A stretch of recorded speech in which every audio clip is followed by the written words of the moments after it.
This game is Super WorldBox. I'm your host, Pat, and today, let's tell a story. First, it starts with volcanic chain islands, like so.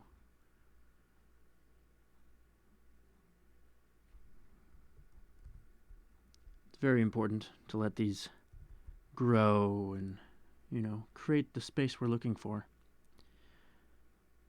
Eventually, inhabitants will come to these islands. But, the land has to form first, as it goes. Let's add some more stuff. So now that we have that going, the islands start to form, the masses start to go. Let's shake things up a bit.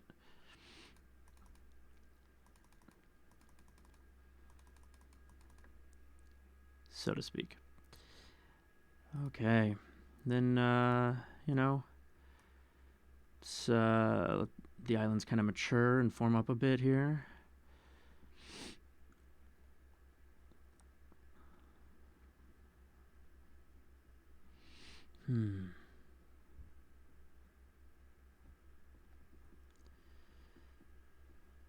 This is a lot of, as you can tell, this is a lot of mountains. But it'll wear down. We'll weather it down together. And right now we're just painting for the fun of it. Let's change the shape a bit so it looks a little less rounded. Okay, great. Just going everywhere. No problem with making a mess of things here. It's the idea. It's a good initial starting island. I think we should pare it down a bit now. Let's see here. Let's carve into it a bit. Ooh, that was a bit too much carving. Okay. Back it up, back it up. No shame in it, no shame in it. Let's do some of this. Turn it all into much more forested-like land. But not everything's going to be forested. Let's do some grasslands as well by picking that swatch from over there. And of course, large cuts of sand going all the way around. Let's kind of get that all cut out a bit better here. Another small forest maybe on the northern coast. Yeah. And I kind of like the mountain range there. Yeah, let's leave some mountain. I kind of find that pleasurable. Maybe actually we could carve a little bit of mountain back in across the middle here, just a little. Kind of have it arc over, kind of make that a, I'm imagining some kind of choke point for all of the creatures that will eventually live in this place. Let's stir it up a bit. It's a little too, it's too clean cut, right? So just mix that up a bit. Yes. Okay. And we will do some more touch-ups here, just along the edges. Just trying to get some, let's get in there a little closer. I want to get some coastline, something a little more interesting with some water levels, All right, because, of course, it doesn't make sense if the continental shelf just ends right at the beach. That it's not that ideal. Okay, that's something to start with. I kind of like where we got with this. Good initial island. It's definitely time to let some. Wait, actually, hang on. Did we? These are all mountains. We didn't do enough hills. Let's put some hills in. Yeah, a little bit of hills. In there and in there. Can't just all be mountains. Let's just carve that up in there a little bit. Okay. Now let's do our stir again.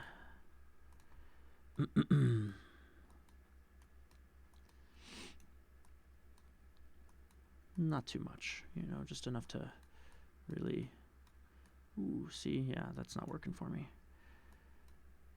Okay, that's a little better. Gives you a little alcove there. Okay, so now it's time for some plants. Let's get some plants on this land. Let things grow. And they will do their growing thing quite naturally without any trouble or need of input from us. But we'll leave them to it because we have more land to make. This is just the main island. We have plenty of more space, and this is not large enough for the people that are going to be living here and all the critters of the land. So let's do some more islands. Start here. I think what I'm imagining here, so bear with me, right? We have these great sandy plains. We have the northern forest, kind of the southern reaches down here. And it's a very imposing island. It really takes up all of the space. But, you know, we could have some other outlying pieces that kind of allow more access into here. Maybe something, a cluster down here, and then maybe something with longer kind of reach coming into this way. We're very quickly moving away from the volcanic island idea, but that's fine. Okay, that's right. Cluster is what I said, I believe. Ooh, look at that square boy. Square boy. Sandy, sandy, sandy, sandy, sandy. Okay. And then let's get in there nice and detailed.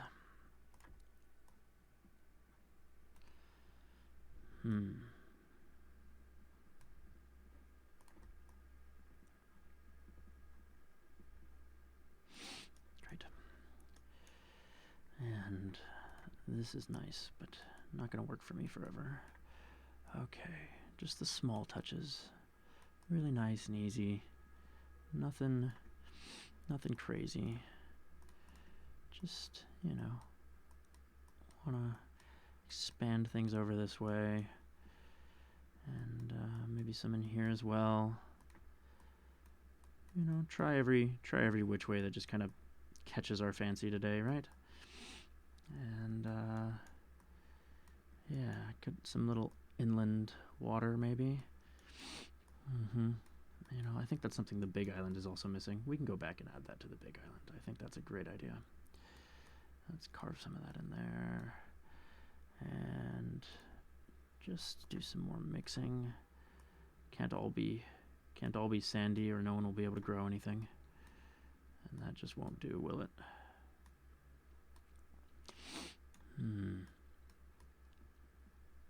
All right. Yes, okay.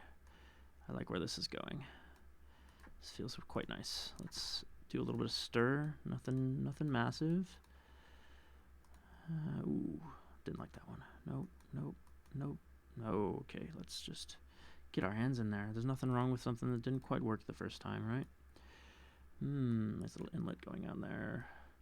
Needs to be less like a dong, I think. There we go. Okay, this is good. Maybe this bay could use just a little deeper water as well. Okay. And we will soften this up here. Just take the edge off of that. This one as well.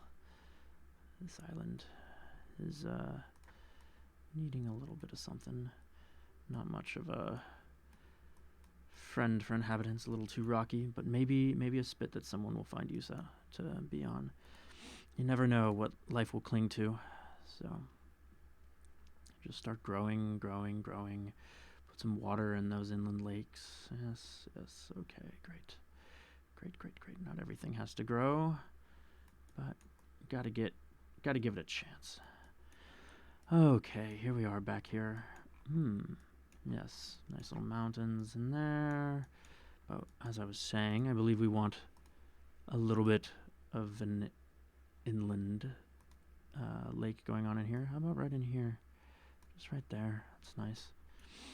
We could also have something kind of in the shadow here. And then just mix that a bit. Yeah, there we go. Oh, that's looking great. Perfectly wonderful. Here we are. Fill that in. Great. The little green coastline. That's gonna be very interesting later, I think. But you know what we need here? It's just a little stir, just a little stir. There we go. Okay, so we've got the Southern Isles. We've got the mainland. And this mainland is going to be giving us all kinds of trouble, no doubt, no doubt. So we'll leave it doing its thing. We've already got wildlife growing on here. That's wonderful. That's wonderful. Now, I think what we ought to do for this top land is kind of let it grow a little more naturally. Let the ants build it. And in fact, maybe we should play a little bit with that around here too. Just let things play. You know, let them grow on their own in a way that makes sense. And yeah, let it develop. Let's see here. Square-like soil. Yes, that's what we're looking for. Yeah, just get in there. Do your thing, ants. Carve out little spaces for the rest of the world to grow in. See, looking beautiful already up here. And that's enough of that. And this can get stirred up a bit.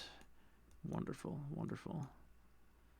And those ants have been quickly eaten, probably by the wolves native to this land. That's all good and fine. It's all good and fine. This ant is a little more problematic, but we can fix that quite quickly. Yep, there we go. And let's set a couple wolves out over here as well. And we need to give this a little bit of water around the edge, huh? Let's have it expand up here a little bit and kind of come back down in here. And we can come in close with the shallows. Yeah, let's go like that. And the shallows, we can actually have them reach all the way down to here. I think that'll be interesting. You know, it's kind of a good spit of land off of this. And yeah, now let's stir it up a little bit. Let's get a little messy, so to speak. All right. We got that up there. Whoops. Let's cut it down to size a bit. Just quick slashes across it. Just trying to break it up into littler chunks. I just want something that, you know, makes it feel like it's coming off of the mainland a little bit. All right, and get some more of that shallow water back down here. You know, we're just playing. That's what this is about. All right. Yes. Now, this is interesting. We need to really, this needs some work. That's fine. It's a good outline for where we're going. So let's mix it up first. Let's just see if anything kind of comes out of it organically. If it all kind of makes a little more sense, if it gets roughened up a bit, you know. I think there's a lot of potential here, and it just needs to kind of come out. Okay. Yeah, nice and messy. There we go. Just really give it a stir. Ooh, okay. I'm seeing a good shape forming here. We can add to this. So we'll just come up here and do some of this and come down here. Okay. And I think I like this lower mountain range a bit. It needs a trim down, obviously, but we can do that. We can just come in here and soften it up. And there we go. And we can kind of make this all nice forest going through there. And then we can do kind of the similar up here. The northern grasslands of this island. Just a little mountain in the middle. Little bit of mountain. A little natural spring there in the middle. I like that. Okay. I think that's pretty good. We have a kind of deep bay here in the middle. And that gives us plenty of opportunity for all kinds of mischief later. And we'll just soften the edges of the shallows. Maybe that's a little messy for someone's taste, but it'll do just fine. We won't notice it after too long. It'll just be what it is. Okay, how is this looking? It's looking pretty good. Oh yeah, let's just you know, a little more mess. We're here to be messy. There we go. There we go. Yeah. Oh, okay. A rough coastline there. Not going to be easy to access for most people. That's great. Okay. I see. This feels like a pretty good start. Now we could add some weather here. We could frost something up, but yeah, maybe we'll just. No, you know what? We'll save that for another day.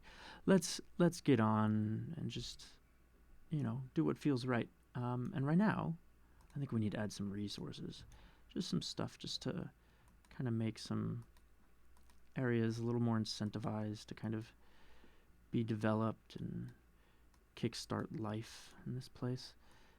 Just give it something a little better than what they might have otherwise had. While we're at it, we should fill up, particularly these mountainous regions, with some early stone, just to get whoever gets here first a real good chance. I think, the hills really are alive with stone and maybe the sound of music as well, but I don't know. I wouldn't know what you're listening to. You should definitely, by the way, be listening to music of your own choosing. I highly recommend anything that really speaks to you, that gives you peace and focus and, makes this world that we're about to build together in our minds come alive. Whatever that might be for you. Okay, we should also add some ore in here, just a few pieces. Yeah, we can do one here. And why not a couple over here, just to really taunt the people who ended up over on this. Okay, and a little bit of gold. Gold isn't too critical here, but, you never know when it'll really kickstart something. Okay, so there we go. I think that's kind of a nice, lovely start. I hope you would agree. Now,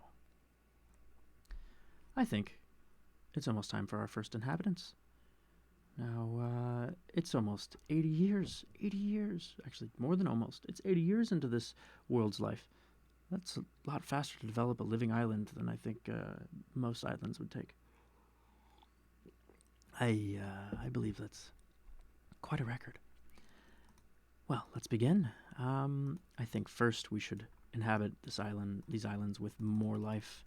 We had some spawn kind of surreptitiously, but certainly there's opportunity for more.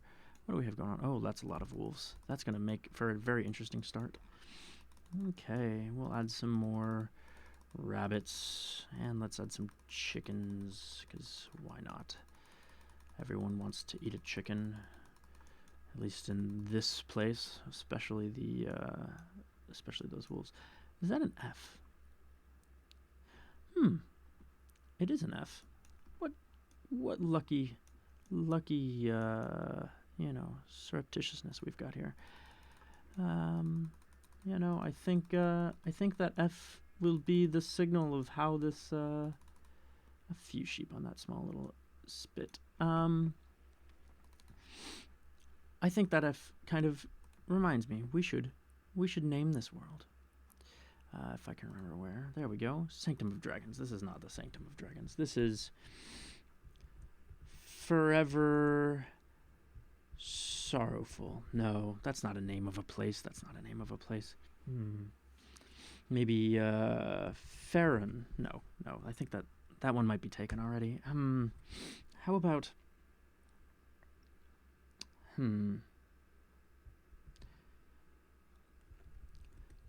Foggy Butt. Clearly the most serious of names. The land where only the most serious things happen. Foggy Butt. Thank you, Foggy Butt. Let's let Foggy Butt, as it's known down here, as it's been marked and so decreed by us, its God.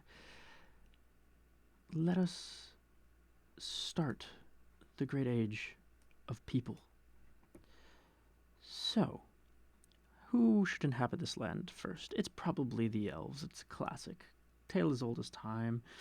The elves from the northern forest. They arrived back when the land was very young. Just only teeming with, nature and the kind of life that,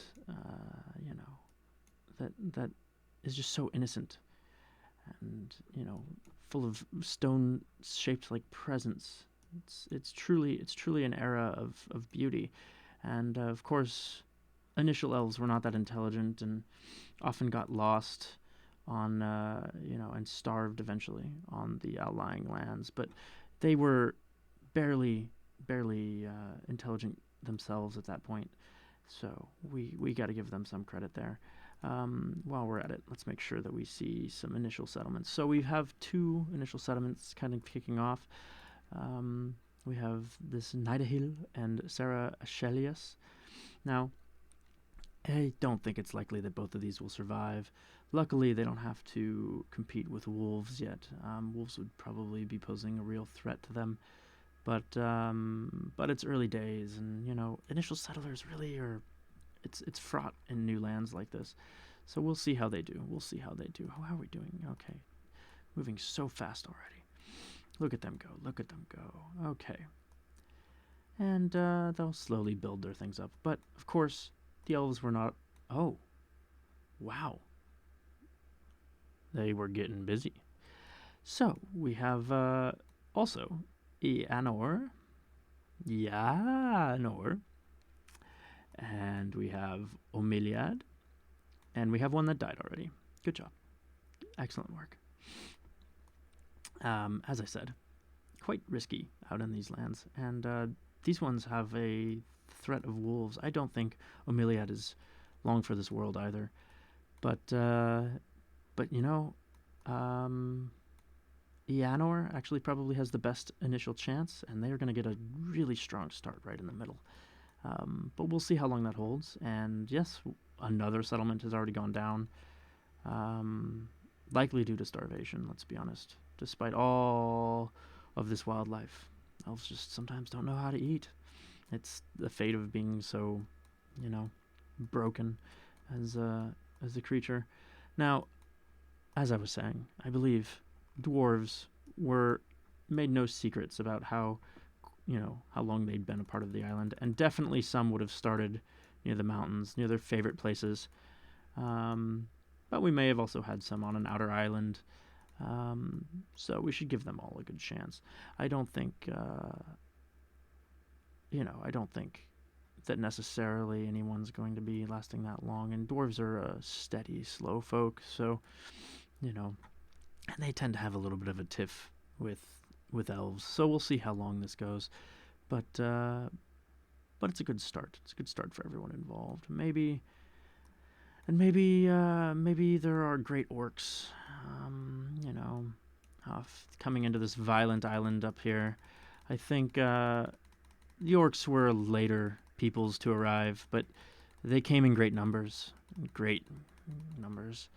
and they made sure that they were going to be here to stay. So we'll give them their fighting chance here as they tear down that island's local inhabitants. Just with absolute brutality. Look at that. Wow. Yep, they won't even let the rabbits live. Look at these orcs. They're so good at what they do. Good job, orcs. You keep orking. Orc. Sarah Achelius is already down to their last inhabitant, which generally bodes the end of any civilization that is supposed to last hundreds of years if you cannot get anyone else to live with you. That's just generally good advice. Nothing lasts forever if you're alone. Eanor, as otherwise predicted, is also doing quite well, and so is Emiliad. And the dwarves are off to a good start as well in both of their settlements. 4 main strong settlements from the elves and the dwarves that are going to survive very long, and 4 different kingdoms that they have established. We'll see how long that lasts as well. I'm sorry, I forgot about Onoril down here. They are already off to the races. Look at that. They have a port. They're going to be making fast friends as soon as anyone else is willing to trade with them. But we'll see. The orcs, however, or mostly just dancing. They like the beat of their music. Maybe you should play some orcish music. Maybe that's what this calls for. But that's for you to decide. I know what I'm listening to, and it's not very orcish. Maybe one would call it a little more elven, but you know, you gotta respect their dance and their groove. There's something magical there. I'll let you know if I change. Okay.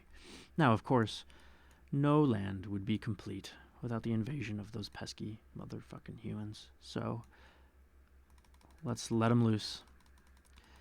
Now, humans are not very coordinated of peoples, so... And they're also kind of a little known to be a little wild when they do things, so... I think there's a good chance that they'll just show up and pick a fight. And thank you, yes. But we'll see how this goes. These humans, for example, probably don't stand much of a chance. Yeah, the orcs want nothing to do with wild humans coming naked out of the water. I'm not sure how many people are very interested in people running out of the water naked with ill intent to steal your land. I don't think that's generally something that any civilization is really fond of, but please feel free to correct me if I'm thinking, not remembering of any major historical events where that wasn't the case. Humans have already established themselves pretty well. There's a whole island full of humans who are going to starve. There's a whole island full of humans who are already invading their neighbors, the dwarves. This is so excellent, so wonderful, such cheerfulness. The only neighbors who possibly could have aided anyone, the ones with a port to do trade, yeah, they've already run over and smashed their faces in, but, that's how this goes. It looks like the dwarves also made a counterattack. Everyone's just running back and forth and back and forth and back and forth. The humans here are going to die. That's basically it. This is the land of the dwarves. The dwarves are not putting up with it, and these humans are going to starve. That's just the way it goes sometimes. I thought they really had a chance here. It just wasn't to be. All the rest of the humans seem to be gone, other than this little settlement of Aginsk. Godspeed, Aginsk. You have a lot to catch up on. Your people are dumb. And may you be the exception to the rule. Alright, well, look at this. We already have our first colony. So, Eanor. I'm going to change your name, you son of a bitch. Has settled Lysera. Just an offshoot here. Over on these greener grasses. On the other side of the mountains, and I think that will bode well for them. I think that's being the first little sub-settlement is a great honor, and will guarantee a much longer kingdom here. That I think that will give those elves a real fighting chance to make it in the long run. Let's take a look at where we are with the kingdoms. So. We have the orcs up in the Northern Isle. They're the most populous. They don't mess around. They party. They drink. They kill all the rabbits. They fight all the naked humans coming out of the water. And they apparently, even though they came in large numbers, they're not afraid to breed. Good old 56 Ganadach of death. Good kingdom. Let's say hello to its king, King Rid.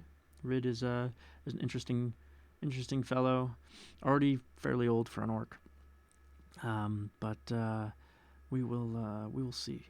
We will see how Rid does. Let's go back. Okay, we have Green Amehon.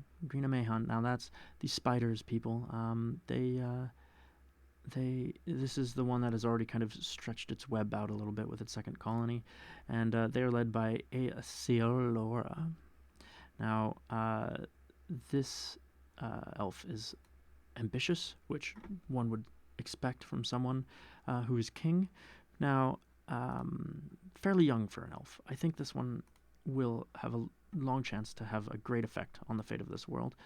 The dwarves to the south, over here in Homerdor, are the Galretil Rocks. Galretil Rocks. Yes, very good. Well named, boys. Yeah, they're the fist, so unique. Von Inum, however, their king, is very interesting. One-eyed, carrying a legendary death hammer already, and this is a brand new settlement. This is wonderful. I'm very looking forward to seeing how that goes. The dwarves to the north, somehow calling a dragon out from the depths.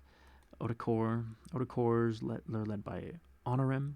Honorim, perhaps one of the more interesting fellows, genius and greedy.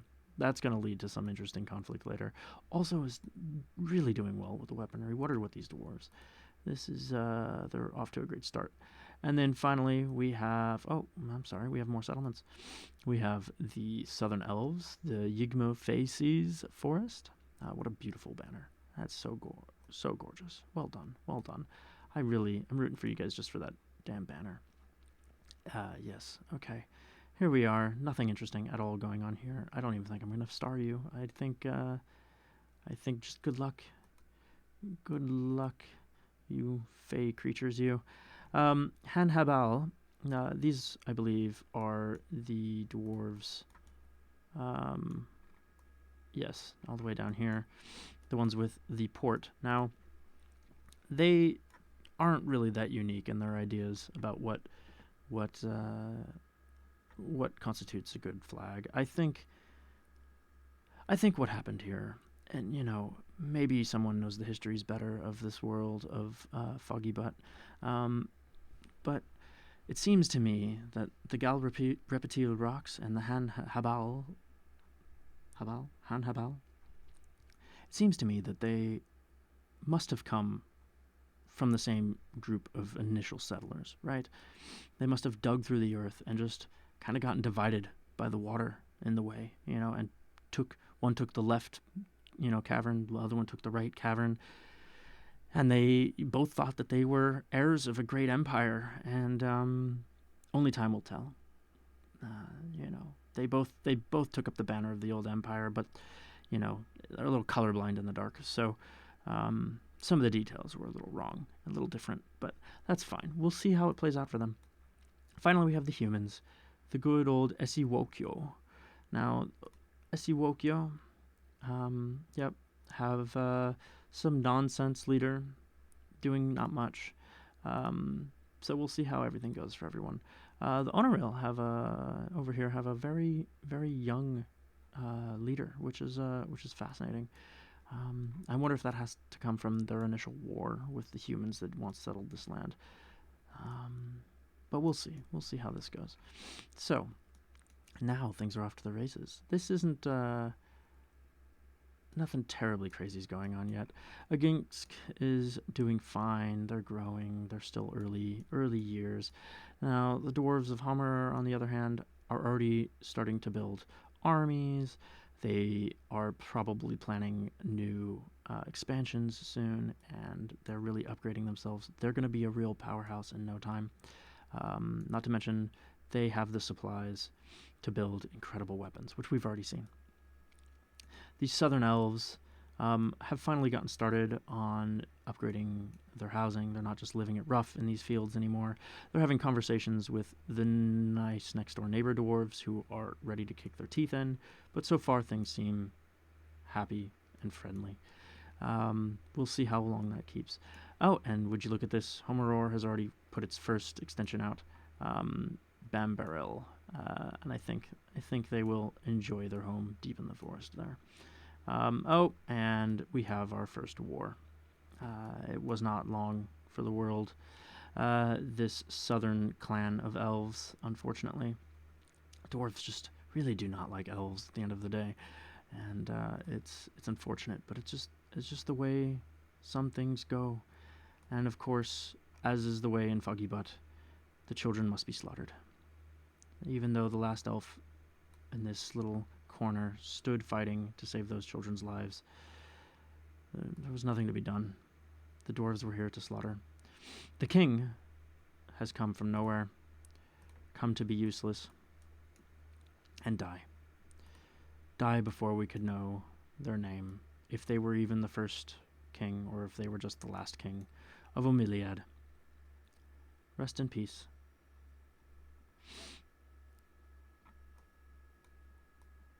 Eanor is doing okay. However, they are also in a war with their northern neighbors, the Anali. Now, this king is going straight to the battlefield themselves right off the bat, and I think that's a good sign. I think a leader sometimes should die in the front with the rest of their people. These elves, despite having an early start, spent most of their time starving on this early island and really did not get the foothold they needed to be able to fight off the dwarves. However, I don't think it's done for Eanor and Lysera. I think time will tell, and there will be a longer conflict here against the northern dwarves. Over on Orc Isle, the orcs are doing well. They're building weapons. They're really expanding and growing in strength. Their numbers haven't climbed too much, but that might just be because they had such a strong start. They really needed to spend those early years building their infrastructure, and it looks like they have. Before long, I expect them to build a port, and that port will give us something interesting, because I am sure they will get their initial friends with the Honoril, but we'll see. We'll see. No one else has a port yet. No one else. Aginsk has apparently decided to send one loner into the middle of nowhere and divide themselves with the entire southern dwarven, hive, this powerhouse, and they're just going to be there. This one person must be a scout. Oh, they've got a friend. Maybe this colony has a chance. Maybe this little outrigger, these two little tents and whatever else they decide to come up with, has a chance before the dwarves find them. But so far so good for the humans, indeed. And the northern war with the elves and the dwarves appears to be going slowly. There's a lot of bloodshed. There's a lot of burned buildings. And the elves are gonna die. They have no soldiers left. They just have children who come of age too soon, unprepared for what life is giving them. It seems that this small northern colony of dwarves, not as prepared as their southern brethren, was enough to drop the elves off this isle. That's all it took.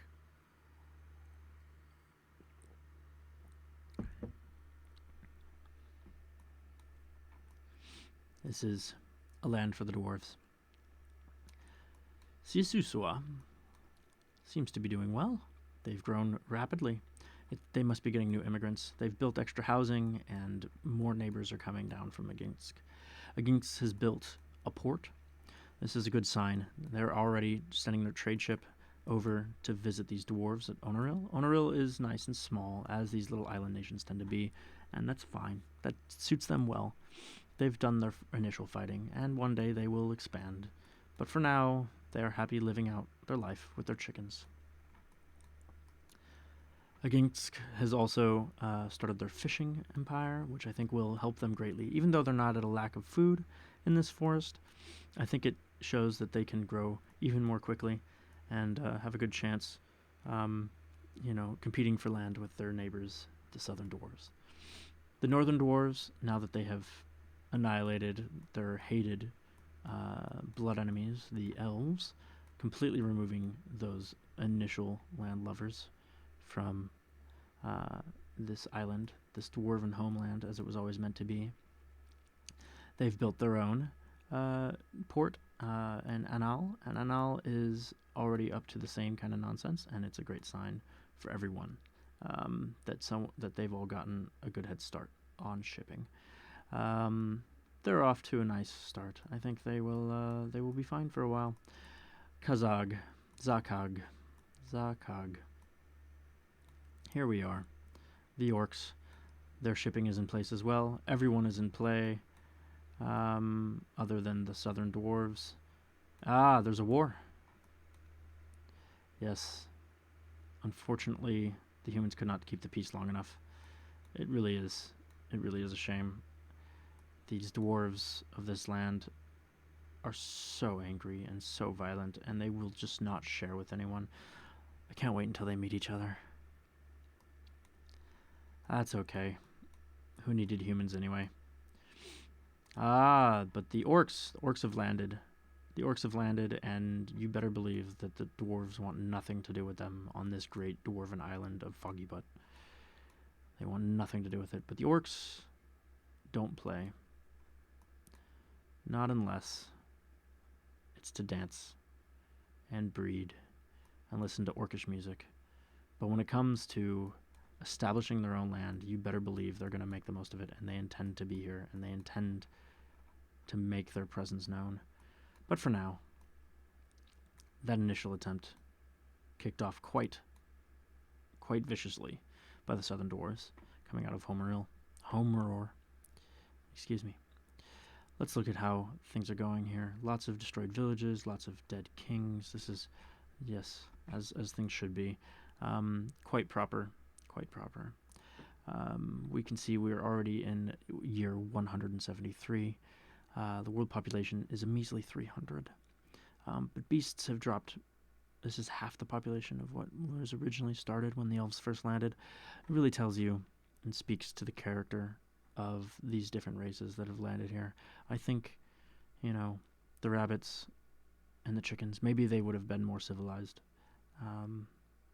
But, we're just playing what ifs now. I think what's really indicative here is you can look at the total deaths that have happened. We did have some starvation, a lot of elves and humans getting lost on sandy islands. But we also, we've had a lot of war. Right? Look at that. That's more than the population that already exists, and it's not even been 200 years. And really, it's only been 100 years since the main island, and its little outcroppings were finished forming. It's incredible. Such wanton death. But maybe on a more positive sign, half of everyone who's ever lived, a third of anyone who's ever lived here, who didn't die of, hunger, managed to live to their old age and die that way. That's a good sign. Homeror has the honor of being the most populated village. Good job. Southern dwarves really kicking things off to a great start. Let's see here. So, Repetile rocks, yes, they have really, so far, when compared to the Hanhabal, have really seemed to have shown themselves to be the true heirs of the fist. But time will tell for sure. The northern dwarves also getting a good chance of expanding. Humans have not quite been eliminated entirely. Where they've gone, no one can quite be sure. They have no land. There just seem to be wanderers out in the wild. I would love to find them. If you see them, let them know. Give them my number. I want to say hi. I want to know how they're doing. And I really want to give them a fighting chance. I think they deserve it. Their people have been done so wrong so far, mostly by their own doing. But, it would have been nice. Okay, Zakag is trading with the northern dwarves, as you can see here. They're good friends. I think that's probably a very interesting strategic alliance. They're going to need to work together to fight off those southern dwarves. And the dwarves of Honoril, still small, proud, happy with their chickens. So beautiful. So beautiful. Let's say hello to some of the inhabitants. Let's see here. This is Handedor. Handedor is getting a little old, not too old for a dwarf, but, happily pecking away at that tree, as one does when one lives on an island with chickens. Yes, oh, that's the chicken. Yes, hello. Gaduma is also on the older side. I'm wondering, it must be that these dwarves are some of the original inhabitants. not all of them, but many of them seem to be up at an older age. Dun Abhorim is destined for greatness, however.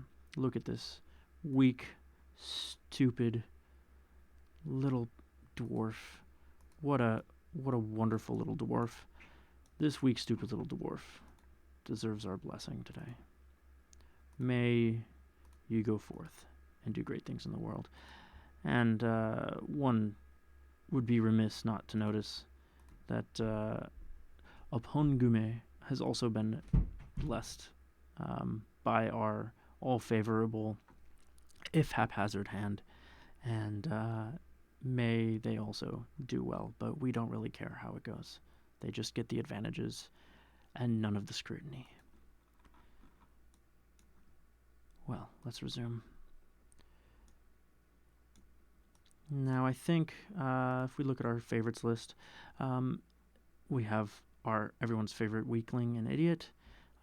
We also have the most violent of anyone on our list, the king at war of the southern dwarves, immediately fighting off another incursion, no doubt, from the orcs.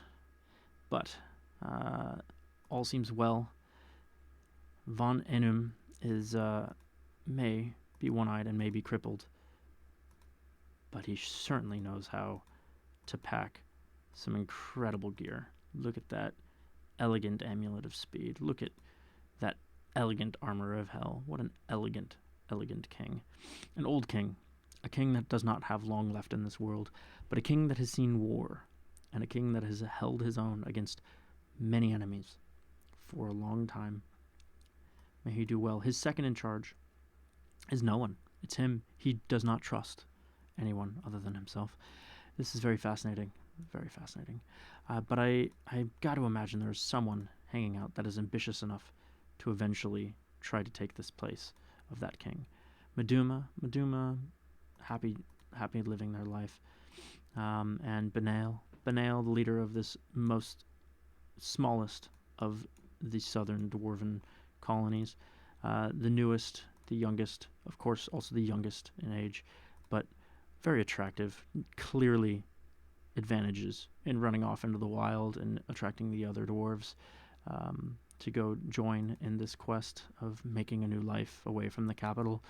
I think that really speaks a lot. Yeah, let's see here, and everyone's generally happy. I think Galrepetil Rocks really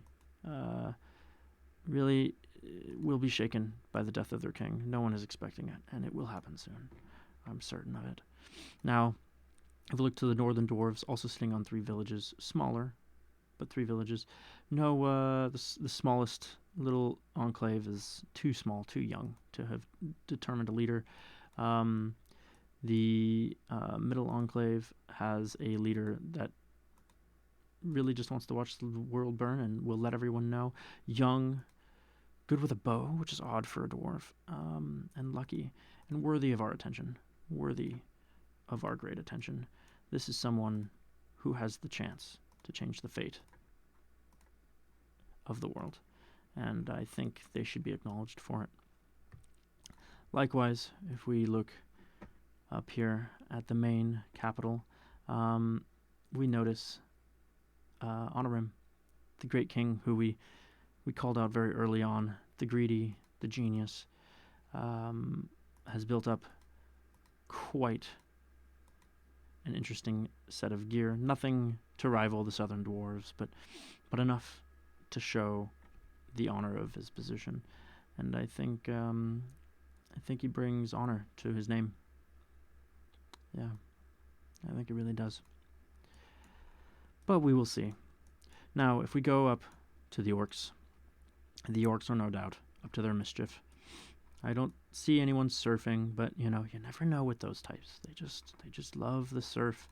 Kag here, the ugly bastard, but luckily doesn't have to see it himself.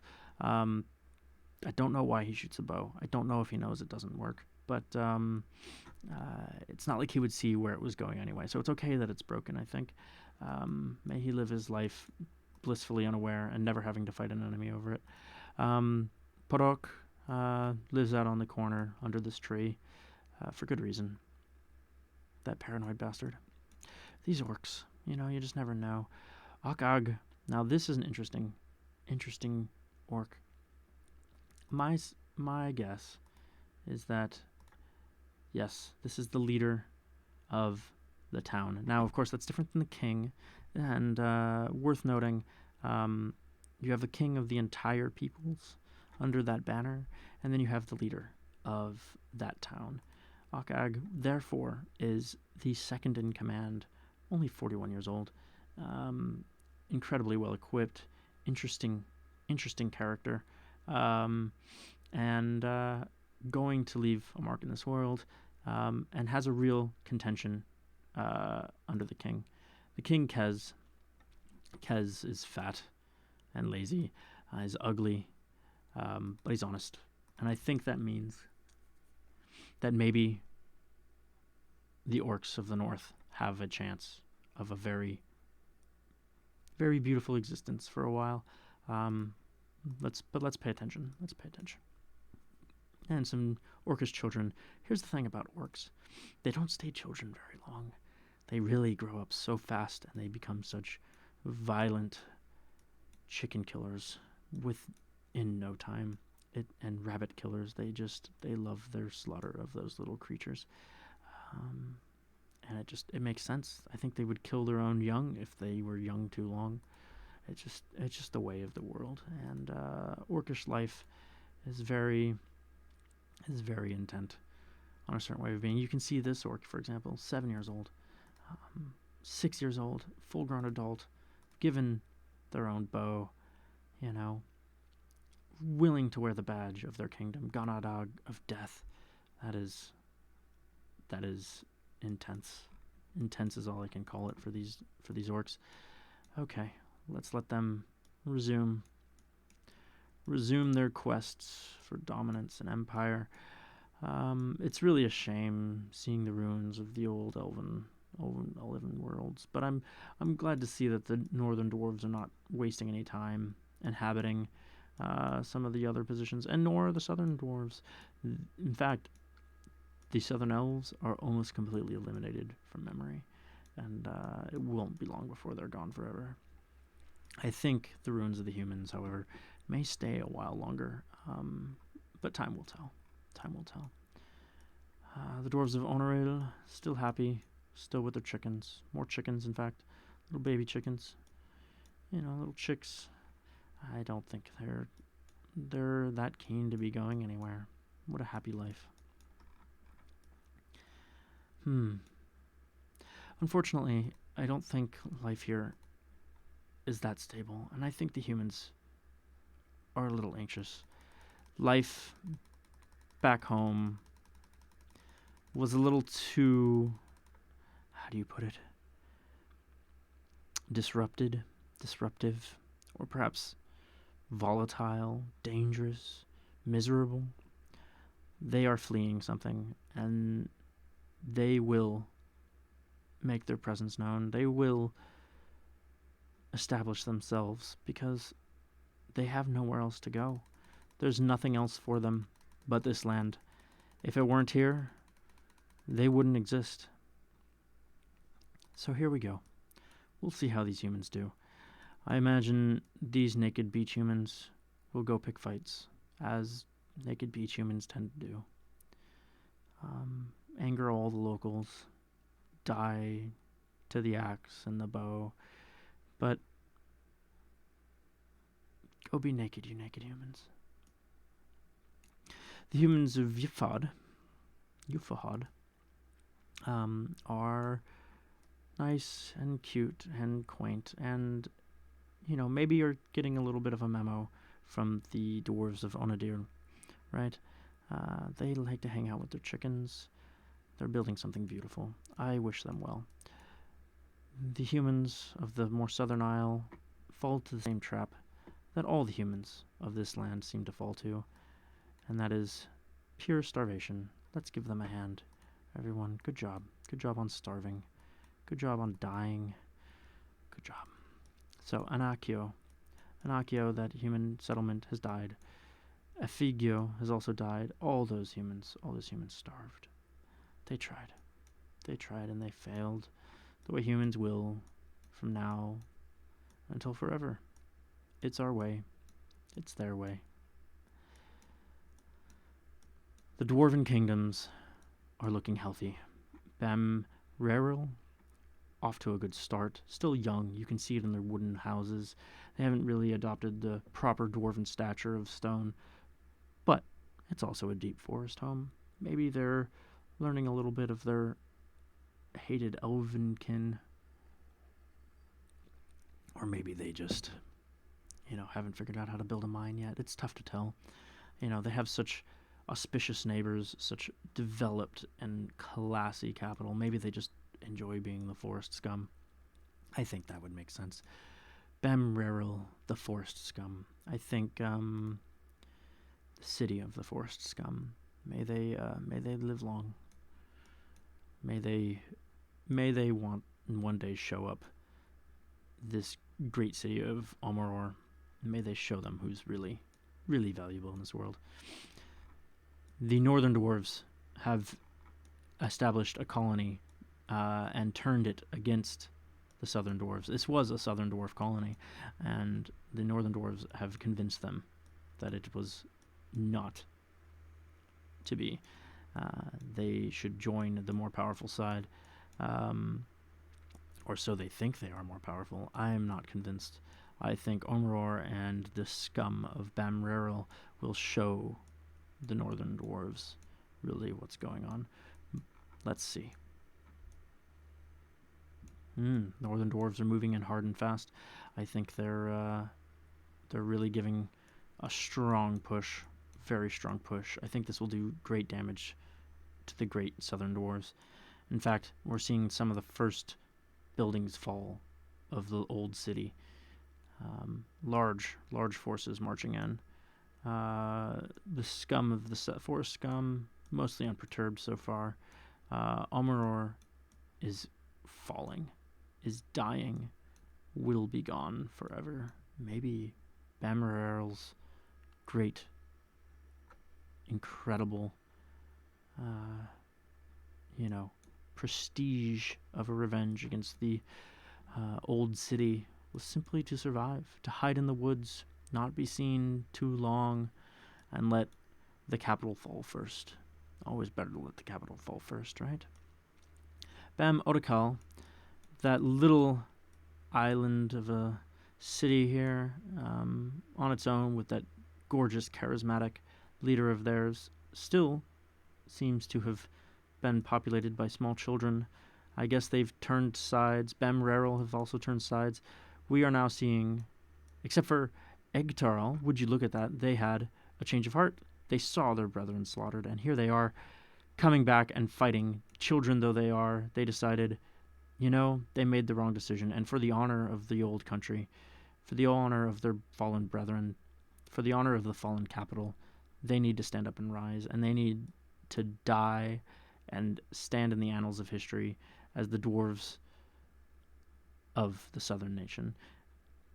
And they will remain that way in the history books. A new settlement will go up where they were, and the new settlement will eventually erase them. But for as long as we are here, we will remember the last stand of the southern dwarves, the double cross, the fake out, the beautiful fight. The children of our charismatic, adventurer are growing again. They're rebuilding. The scum of Bamreril are flourishing under new leadership. They have new neighbors. There are orcs to the north. Yes, orcs fighting the forest creatures, as is the orcish way.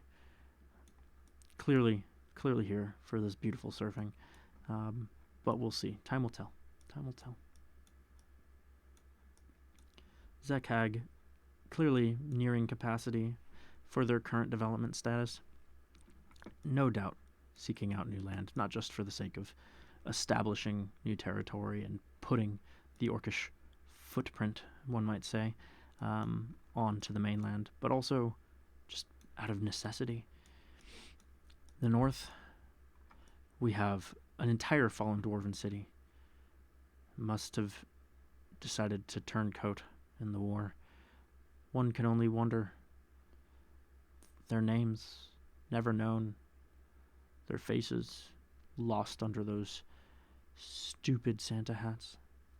I think they are not here to be known. Indeed. Bear and Arrow, coastal city, already off to a good start in these hot desert lands. And Pogotil, one of the earlier settlements, also doing well. Now we get to look at Anal, the oldest city on the land. The oldest and the last of the great cities, but we will see. They still are a young city. This small city, this city with so little culture, so much effort put into war, destroyed an entire civilization. But, one has to think. If it's all about grand buildings, and then maybe they didn't do it right. I don't know. Tough to tell. Better to have lived and been beautiful? Probably. Rakakduz, the southern Orcish headlands here. Off to a good strong start. Young, but prosperous. Doesn't seem to be pestered yet. Onoril, the small dwarven island. Still living with their chickens. Still very happy. Let's see. How are our friends doing? All of our favorite friends. Dune Aporim, our favorite idiot.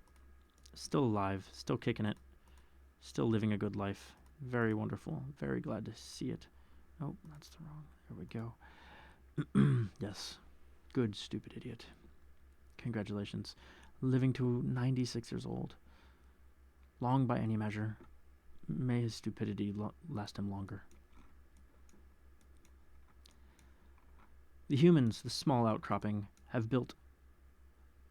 Yvpod, have built up a port and are clearly thriving with fishing. Makes sense from an island nation. And their chickens, so many chickens. I think these humans have quite a wonderful future ahead of them. No doubt they will get a little more hungry for land, more than their neighbors from Onoril, but we will see. We will see. Yes, still fighting with wooden swords, so nothing worth, worrying about yet for anyone else. Any might be a problem for the locals, but we will see. We will see. Yes, Pogotil growing rapidly. Look at them just explode with growth. Anal really developing. Look at that trade ship. Ooh, the war has started with the orcs and the dwarves. Unfortunately, this newest orcish setup was not going to last forever, but, one's got to wonder, was it ever meant to? They've managed to survive a little longer. All children. But beware, orcish children. They tend to grow fast, as we said before. They are hanging on. The dwarves are coming, but only in small numbers. Only one by one. It's as if the great dwarven nation is not that interested in these small orcs, these tiny young orcs. And, they're probably right not to be that worried. Maybe this is target practice. Maybe this is training for them. I'm not sure. But, I don't know. It's just too bad for those orcs. Kazag, at war with the dwarves as well. The dwarves will not stand for this. So, but I don't think it's going to go as well for the dwarves as they think. I think the dwarves are fleeing now, yes. Fleeing, getting stuck on land. Great. Good job for the northern orcs of Zakag. They've held their own despite the fight from the dwarves. and they're really established at this point. Look at this glorious town hall. Look at, this beautiful flame on this port city. They know what they're about, and they will rebuild quickly, and they will come back with a vengeance if the dwarves do not respond quickly to do damage. The orcs on the southern isle have managed to grow up, as they tend to do, and grabbed bows. They are here with vengeance. Those who were once target practice now use these old, ugly, grizzled dwarves for their own firing lines. It's maybe not beautiful to see, but it is certainly apropos. It is certainly a justice of a kind. It is certainly a kind of orcish honor as well. I take a lot of pride in seeing this army move forward. I find it beautiful that here they are, kicking in the teeth of these dwarves who would deface land that was the last honorable stand of their enemy, and only to fall to an orcish horde. This is so beautiful. Let the orcs do their thing. We'll come back to them later. But here they are. Some dwarves, some forest scum from Bamrarel, maybe from Totem, have managed to find their way up to the city behind that orcish firing line. They are wrecking havoc, but perhaps not enough.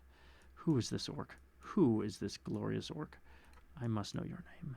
You just single-handedly took down all of those explorers. 53 kills. Ta. Look at you. Deceitful though you may be. Glorious. Glorious orc. What a beautiful... May you be blessed in this life. May you protect orcish kind for the rest of your life. And may the child next to you, whoever they may be, remain nameless. Affect the world in ways unseen. Yet unseen, I should say. Because their power will be known. Rakakdus will have an impact on this world, despite being knocked down, despite being target practice. Rakakdus will have a stand, and they will, I suspect, live to outshine Zakag, the old orcish city. Looks kind of like a screaming skull, doesn't it? Or maybe a strong arm. Very apropos. Okay. Northern Dwarves. Humans of Yifahad, not doing much, hanging out with their chickens, trading, friends with everyone.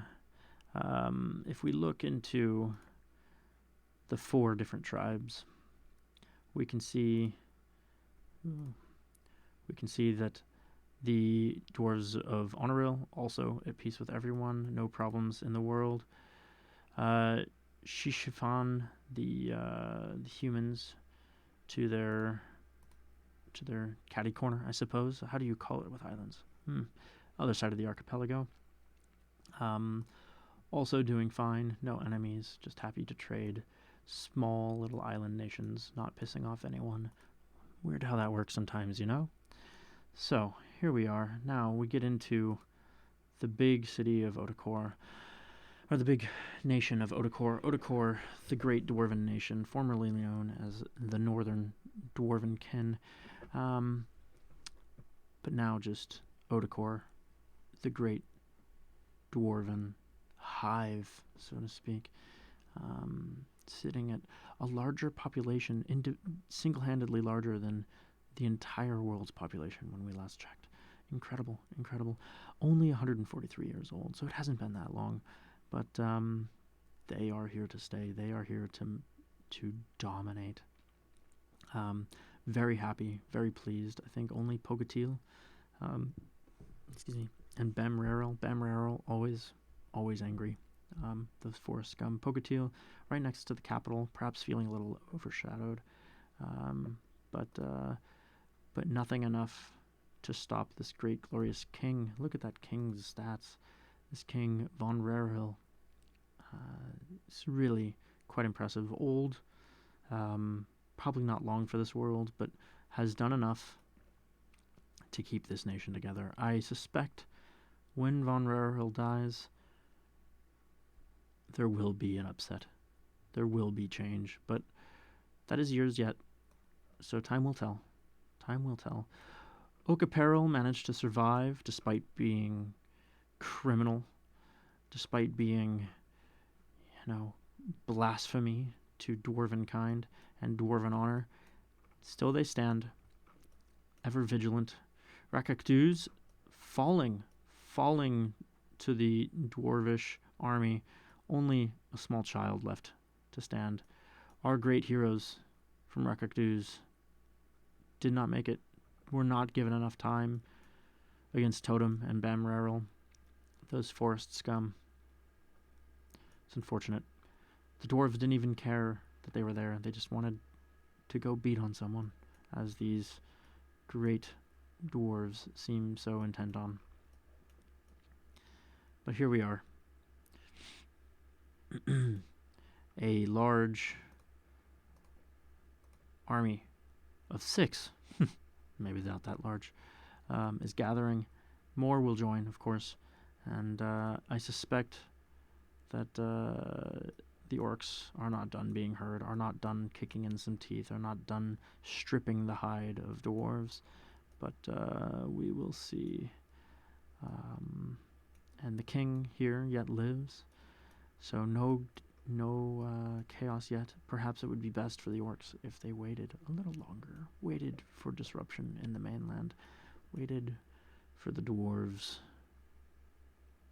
to cause their own fight, and then jump in. Be more contemplative. But that's not the orcish way. It's just how it goes. They're going to pick a fight when they want to pick a fight, not when it's best. Onaril, no longer happy with their chickens, have moved on to more farming, have moved on to dancing and praying to whatever gods this small island nation cares about. They are happy dwarves. They are good dwarves. They are not, other than their little incursion with their human friends, they are not, as much about conquest. What is it about this island life? What is it about the small fishing village that so much stands the test of time, that shows us the nature of people, right? That they are happy with what they have when they have so little. They are happy with the peace that their little island brings. This very quaint little space, little dollop of sand and grass and plowed forest and a couple little hills and lots of deep blue ocean. Very interesting, very interesting. Yipfahad, so far, keeping to the same trend. Perhaps will stay that way. Last of the great Yipfahad trees has now fallen, so time will tell. Time will tell. But we come back now to Bamreril. Those old forest scum have now built a great cut of forest into beautiful farmland to feed the entire Dwarven hive. And even now they kind of mimic their old predecessors. That old city that they were once in the shadow of. They build in its honor. They attempt to lift themselves out of scumhood, but we know them for what they are. We will always know them for what they are. Totem, not interested, as you can see, and the same label that their neighbors from Bamreril have. But yes, the orcs, as expected, made an early march too soon, never on time, just anxious and ready to pick a fight. It's a shame. Kakur has now displaced the last of the old elven buildings. The ruins of great elfdom have been lost. The dwarves will let everyone know that elves never existed. They are fairy tales for the young to scare them into bed. This is fascinating. This whole empire of dwarves seeking only to erase knowledge of elves. Don't they understand? You cannot just wish elves away. They will still creep out from the forest when you are not expecting. They will still be present and waiting for you. But let's see here. We have our favorites are all gone. Everyone we care about is dead. Good old stupid what's-his-face from Onoril, gone. No one from Yivahad has ever made any difference. The king of the Dwarven Hive, lost to time, and yet his heir has managed to keep the peace among its people. But not for long. Pogatil, living under the shadow of the great capital, is growing descent quickly. The king, Okuduma, also old, must have just gotten in at a, as it says, an unlucky age. Will probably not care that much about Pogatil. Let's be honest. Pogatil will have to fight the capital and bear an arrow immediately if this were to tip up. They can't. They would have to get allies from other parts of Dwarvendom.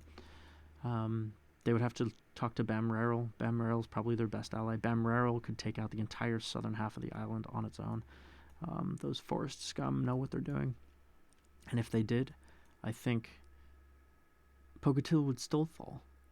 It's a strategically bad move, but I don't think that's what it's about. Maybe the goal here, maybe Pogatil will defect, pull Bamrarel into the conflict, convince them that their chance for glory has come, their chance to stand as the last of the cities of the southern Dwarven tribe for that old heritage, be the rebels that they believe they are, convince them to turn coat, fight off the southern neighbors, and then Pogatil will turn coat back, show their true colors, lose lots of soldiers in the war against Anal, as is done in, Dwarvendom, but then let Bamrarel fall to the main armies from the north. But I don't know. This is all conjecture. I don't know. None of us know yet. Time will tell. On the horizon, however, more elves land, perhaps only just waiting. Lots of elves coming to kick off the great war against the dwarves and re-establish the nightmare. But we will see. Very quickly establishing themselves as one united front, we have the arrows of Ekol. Now, they may have a soft and beautiful little hummingbird of a sigil, but their name belies their true power, and we will see how long they hold. The dwarves of Onoril have already spotted them. They've already made friends or enemies. Time will tell. Yes, enemies. Enemies it is. Onoril will not stand for the elves landing here. They believe, like their dwarven neighbors to the north, that elves should remain a nightmare. Though they live on their little island, though they loved their chickens and their stupidity and their beautiful ocean waves more than anyone can know, they also hold this island to be their own. They will not allow anyone to claim it. It is not the way of the Onorilis, indeed. But I'm not sure they have an option. They may be too outnumbered. These dwarves may just have to hang out and watch as the elves grow and establish themselves, and hopefully not starve too much on their path here.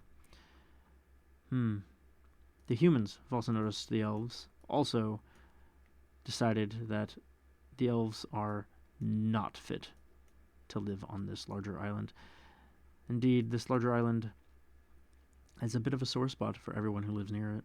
It's almost as if it is unownable, as if it should remain wild, as if it is a preserve meant to mark the passage of time and the glory of nature that has so been desecrated by the orcs to the north.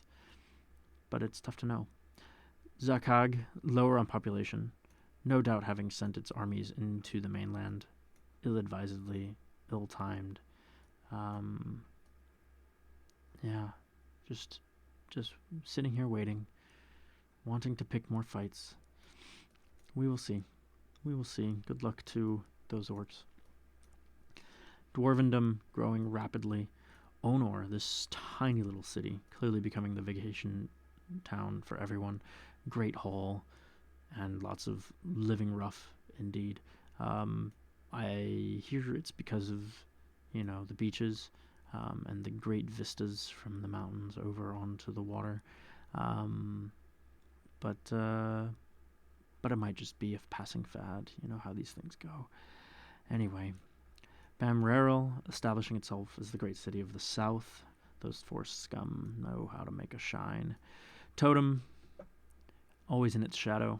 We'll see how long they do. Well, Gol Tanadum has replaced Honorim, the old southern dwarvish city. Anal, the greatest city that has ever been. Growing rapidly, growing strong and powerful. Pogatil, established, ancient, and still sitting in the shadow of the capital. Baranaril, growing as well, living their coastal life, no shame in it. Kakur, still young. Okaperil has persisted despite their offense. And Onatil, newest newcomer, tiny, just some tents and a lot of farmland. We'll see what they become. I imagine this will be one of those places that will just feed the rest of Dwarvendom, but we will see. Yes, Zakag, sending more trade ships, constantly getting pot shot as they go by the Dwarven coast. Let's see. The elves, the arrows of Kodhil, was it? Yes, Ekohil, are well established now, pretty rigidly entrenched. And, let's see, who is your leader? Take me to your leader. O Femeneus. Honest leader with a great spear. Sometimes that's all it takes to be a good leader. Let's grant you and your people a beautiful chance. Perhaps our blessing will be less of a curse than it has been to others in history. May these chickens also be blessed. May the people of Yipfahad learn to appreciate their land as much as the people of Onoril have learned to love theirs. And may time tell what happens in this great place. Unfortunately, I think perhaps the greatest divide between that could ever happen to the dwarves, despite their underground nature, is the raw force of nature. Storm clouds are brewing, and these storms have been known to drop a ton of snow and sink entire kingdoms. And I think this divide will be enough to halt the progress of an entire nation. But we will see. I think with the middle reaches being drowned in the snow, the march from north to south just got longer. The life in Ber and Errol, perhaps less idyllic. Kakur, harder. Onor, still beautiful. Just a little more, perhaps a little more so, with the snow. But Bamrarel in a rare position now. However, now outnumbered, they can no longer take the southern tribes. So they would have to call them on side. Pogatil, now having a better chance against their southern neighbor Bear and Errol, and with Okaperil and Kakur less inhabitable now, I think we're going to see a little bit of exodus from that region. We'll see. Zakag trucking along, rebuilding on their southern flank. I suspect they are more prepared for what will come from the dwarves in the future. In fact, let us look at how things stand in the wars. If we look, we see, yes, indeed, always at war. Always at war. Those two. So much war. Humans at war with the elves, surprisingly. It explains the small population of Ifahad, perhaps the bounteousness of their glorious blessed chickens. Onoril, at peace, perhaps coming to terms with the fact that the northern fist of the dwarves, indeed, these, oh yes, they are the last of the great fist. My bad. Odakor was not the other fist. Perhaps they've realized that the nightmare that is, the bedtime nightmare that is, the elves are not so bad as neighbors. Perhaps we'll come to even be friends. We will see. We will see. Elves still establishing themselves, perhaps well, in fact, rapidly in some forms, fighting off human neighbors to the north, building in the mountains and the forests, really making a lot of this new land of theirs. Zakag sent an army into the mainland again and only pissed off a bunch of dwarves. Only seems to have called greater armies forth. We will see. We will see. What is the status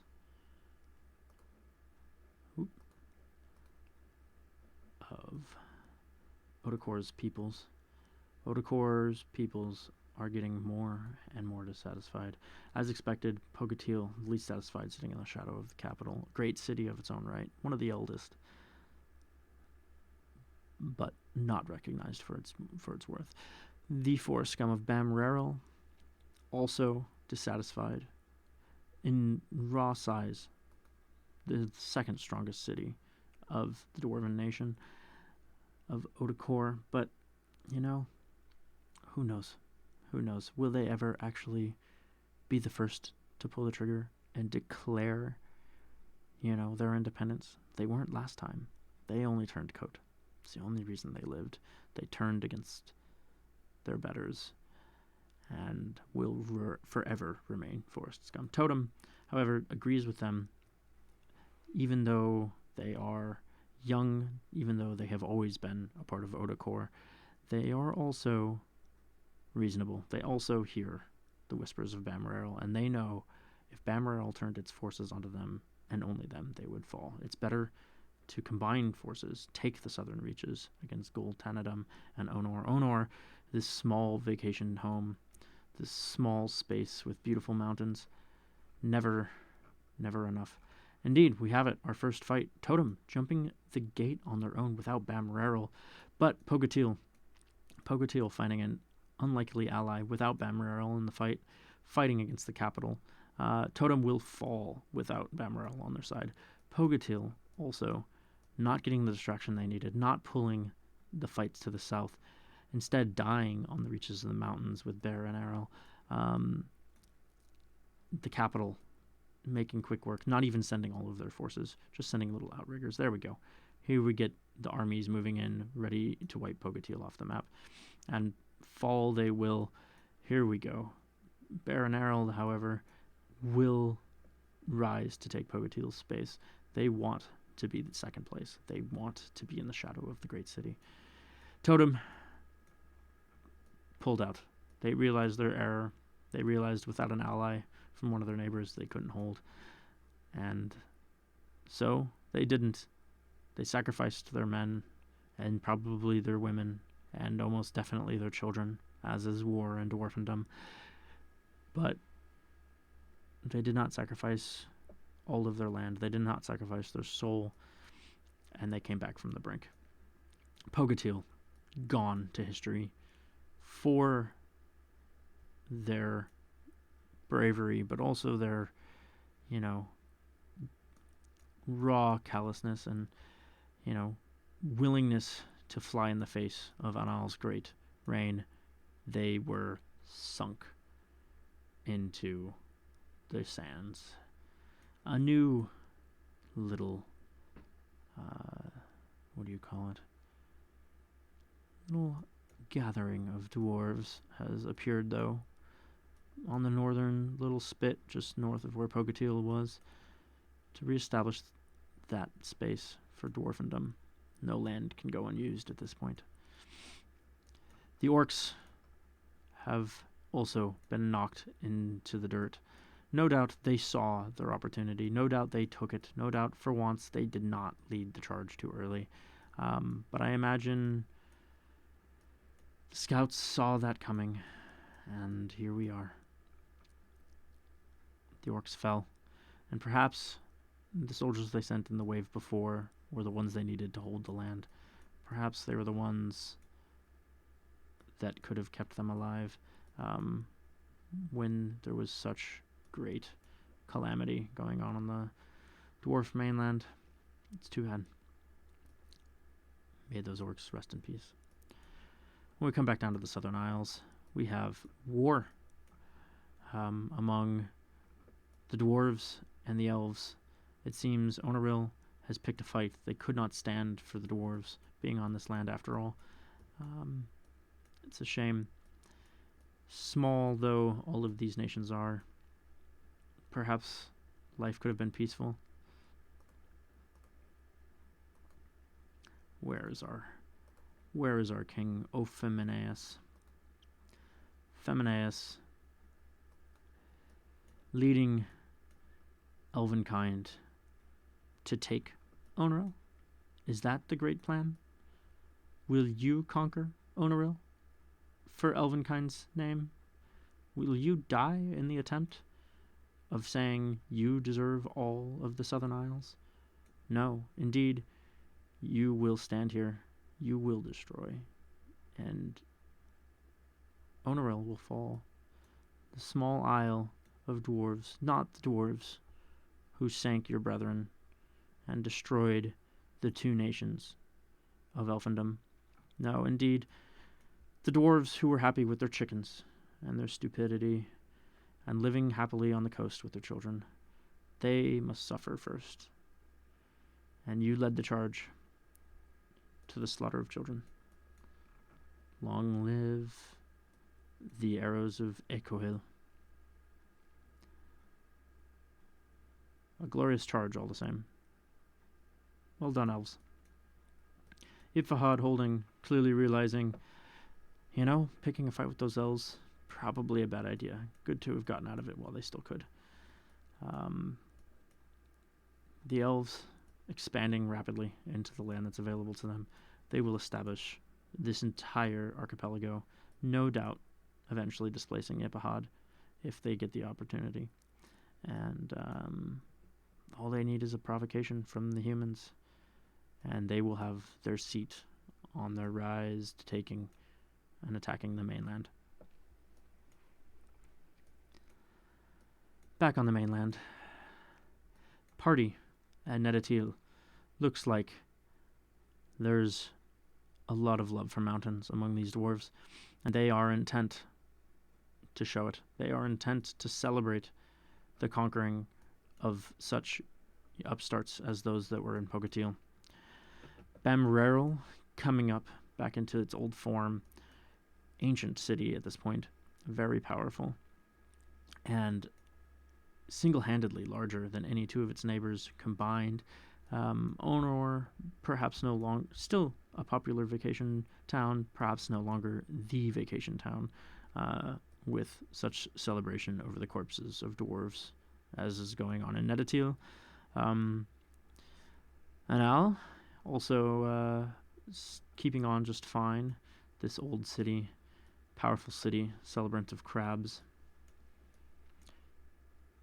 Well kept, well kept. Very beautifully done. Tell us, good dwarves, about your people. Bamrarel is unhappy. Netatil, despite being new, despite being great and happy, also perhaps standing on the bones, gives a little bit of their spirit. Indeed, two of those great contenders may go for it soon. Gal Megume probably sees it coming, paranoid. But who knows? We will see. We will see.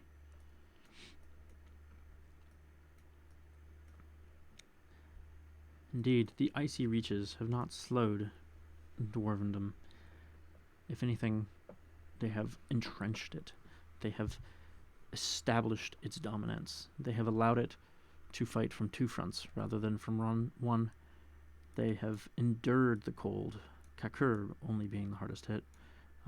Still going along happily.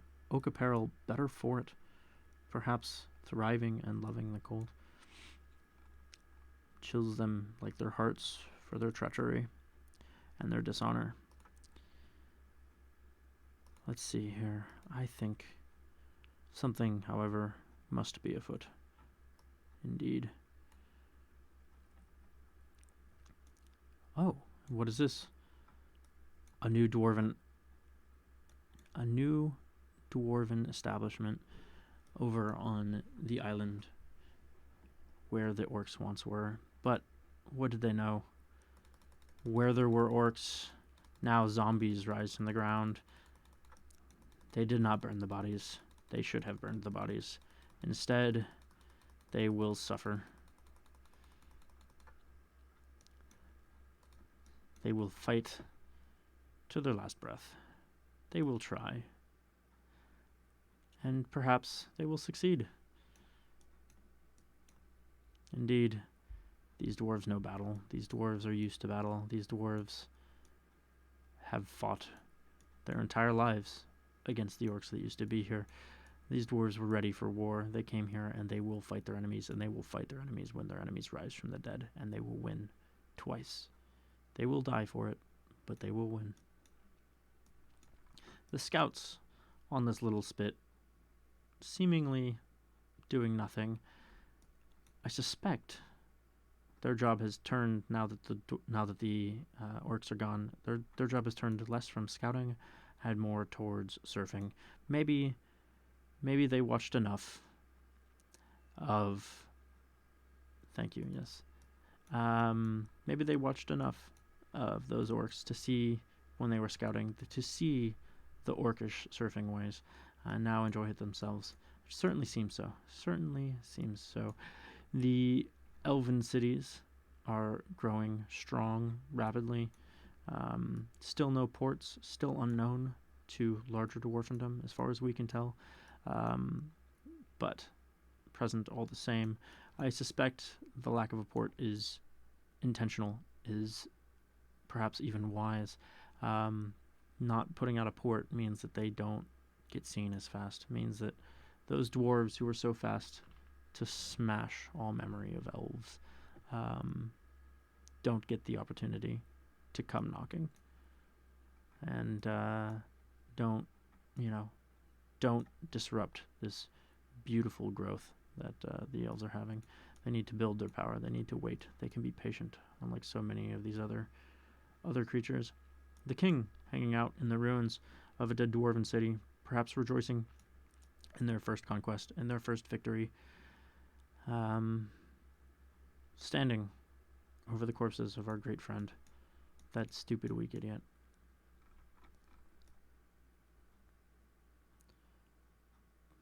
Goal Tanadum looking smaller. Interestingly, maybe there is a issue It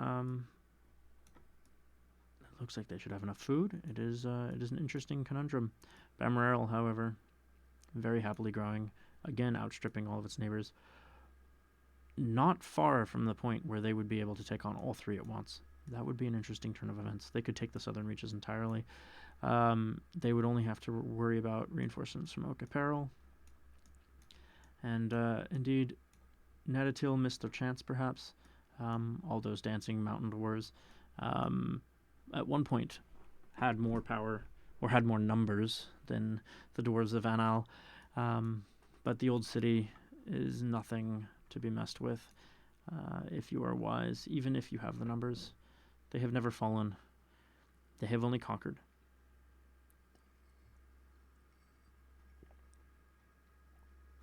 Only conquered.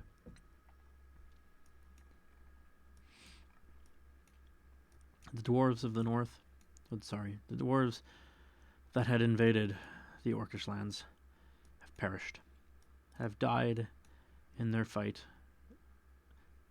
and their fight again, and eventually their fight within themselves to resist the infection that came. They held to the last man, though. It's good on them. Good on them. Really honorable. Really beautiful.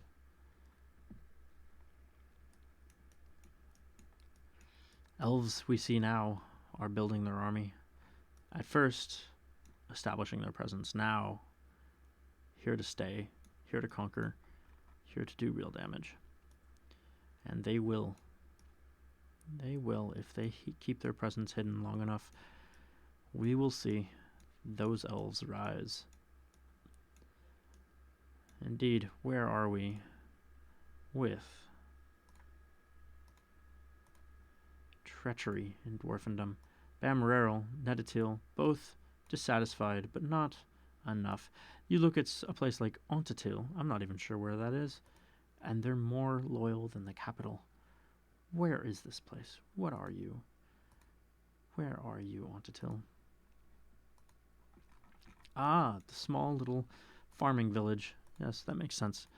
They feed the capital, and the capital treats them well. That makes a lot of sense. Small, quaint, in the shadow. I suspect, and perhaps this is where a lot of the big city dwarves from Anal come out to enjoy their hand at hard labor every now and then. Just a little bit of farming, a little bit of snow, a little bit of rough living in the tents. It makes sense. It makes sense. Compared to the great forests and the great cities of Anal, it is a big change of pace. Indeed. Speaking of vacations, we have war. Bammarel taking its chance. No allies in the war. Moving very quickly against Onor, Gol Tenedum, and Totem. Will Totem hold its line this time? Will they stand for this? Onor falling pretty quickly. Reinforcements from Oak Apparel arriving too fast for Bammarel to be able to hold off, unfortunately. Forced Scum may perish for this one if they do not turn an ally, and it looks, in fact, like it's too late. There it goes. All of Bammarel swept like the tide and killed. Forced Scum will burn, and so will their city, and they may never know how close they could have gone if they had only grabbed allies. Instead, bit by bit, dwarves of the great empire, of this great hive, will burn the Forced Scum's city to the ground for trying to defy the empire, for saying that they could have been better. Indeed, there it goes dark. The last light of Bammarel, the Forced Scum, has been extinguished. Perhaps the second oldest city on this island, and indeed in this world of Foggy Butt. Gone forever. Only the new and the young, Gol Tenedum, Totem, Onor, are left, and the great armies march home, back to Oak Apparel, back to Kakur, to Baron Errol, always Baron Errol, always in those fights, always willing to suppress those who would defy the capital. Baron Errol, indeed, happy, as we've said in the past, to be in the capital's shadow, to be the beneficiaries of the capital's love, always sending and first to the fight. Nedatil quickly turning from big vacation area to farmland to feed everyone, but perhaps not a surprise. That seems to happen with all of these vacation spaces. And the dwarves of Anal celebrating in the mountains. Yet again, a victory against dwarven kind. Elves to the south have quite impressively established themselves, now almost the size entirely of Baron Errol. Of course, Baron Errol will not be the ones to fight them. Baron Errol does not have a port. Baron Errol is not interested in outside conquests. Baron Errol is interested in supporting the capital and fighting from the other flank, as we can see in every uprising. At Atarim, new foundations being cast next to Onor. Onor not interested in being more than the little old vacation beautiful mountains that they are. Happy to cede space to another town to grow rapidly and take over this land.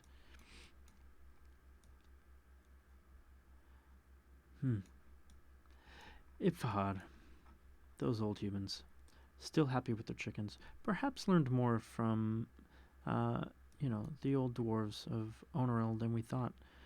Indeed, seemed quite pleased, never growing outside their size, happy to fish, happy to live, happy to be at peace. May our blessing lay on them all. May they live that life peacefully and never hunger for more. Let the greater kingdoms fight of dwarfendom. Even elf kind really do not even pale compared to.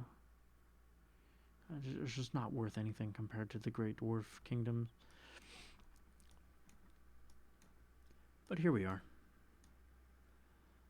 And Al, always holding its reign, never a problem.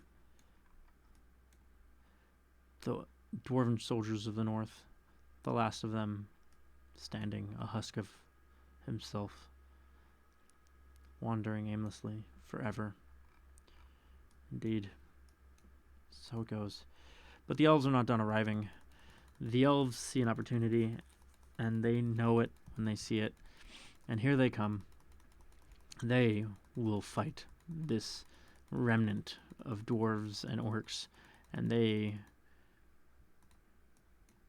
will stand in where once orcs led the war against the dwarves. This time, perhaps, elves will show the great main island a two-front enemy. But for now, the elves do not know of each other, of course, because they keep quiet. They keep alive by not letting the dwarves know that they are there. And with the dwarves' scouts gone, their occupiers of Orcish land deceased to the plague of the undead, these elves may yet grow, and we will see how that goes for them. Here we are, the Emoda Kehadra, indeed the spider coming from the tree, coming down and down from the north, replacing and biting when least expected. We will see. The elves still celebrating on old dwarven ground. Interestingly, not interested in growing on it. Indeed, there seems to be a large divide between this main chunk of land on this archipelago versus the small ones on the ends. They seem intent to say that this land in the middle is not worthy of being owned or of being used. and should have remained a preserve and is being desecrated for it. Or at least that was once their position. But now the opposite seems true. Those who would live on that land, who need that land to establish themselves, to grow, to build, to flourish, would instead stand here and go, well, this land on these little islands on the outside were never worth anything at all anyway. Why would you have celebrated your superiority from them? But we'll see. There's En Helora building quickly, using the farmland from the old Orcish times, and eating up all the food that was left behind.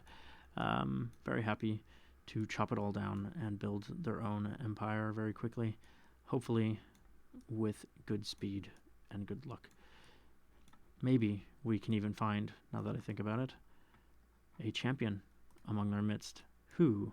This happy fellow? A Pharaon? Perhaps not. This one, rock thrower as Simona? No. Somebody will stand the test of time. Adafora, we should keep an eye on this one. I think they may become perhaps more powerful than we should expect. A quiet group of elves these are. Perhaps a little silent is important.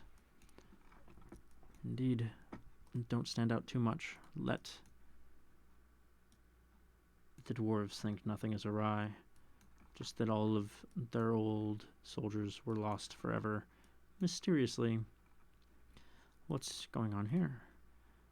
This ship, this warship, is gathering soldiers, and perhaps, indeed, settlers. They suspect something is afoot, or they suspect that the land is empty and ready for them. Perhaps they do not know the fall of the dwarves to the Orcish undead. We will see. We will see.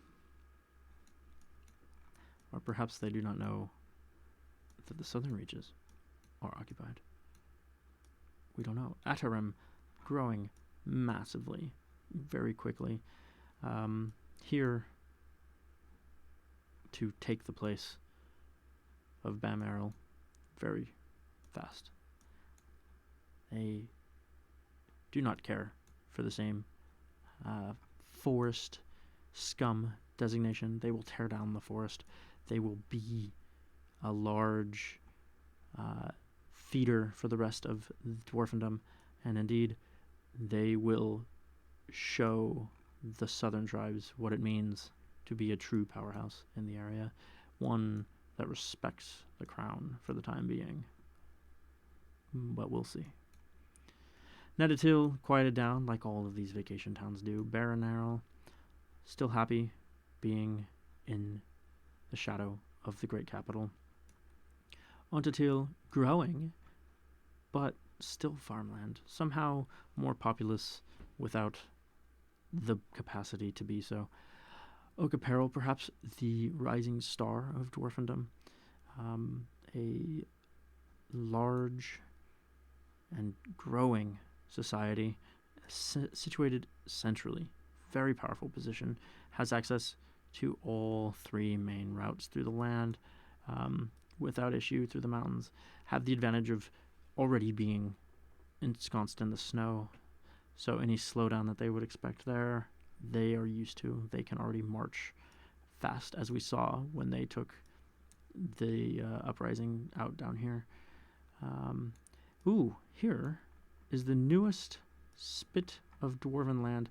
The elves and the dwarves seem to have made contact without too much problem. These dwarves came with force. They intend to take over where Onadarel could not hold. Indeed, twice the population that ever was there before that this land can reasonably sustain. But I believe it is a show of force. I believe they are here not with arms, as one can see, but with numbers to tell these elves, we are coming. We will be here shortly. we will send you into the bottom of the ocean. Elves to the north, quickly establishing, no problems yet, and growing southward rapidly. Indeed. Adarim, still growing. Baron Errol, steady. Netatil, still shrinking, interestingly. Let's see here. How is Dwarfendom doing? Steady, strong, united, under the king Dematil. Dematil is deceitful, has bloodlust, is paranoid. These traits mean everyone knows they will suffer if they rise against Dematil. They are not good traits in a leader, let's be honest. They are perhaps even awful. But who are we to judge, us sitting so high, the value of what it takes to lead a people, to lead a nation so great, so strong, so large, and so willing to do brutal acts.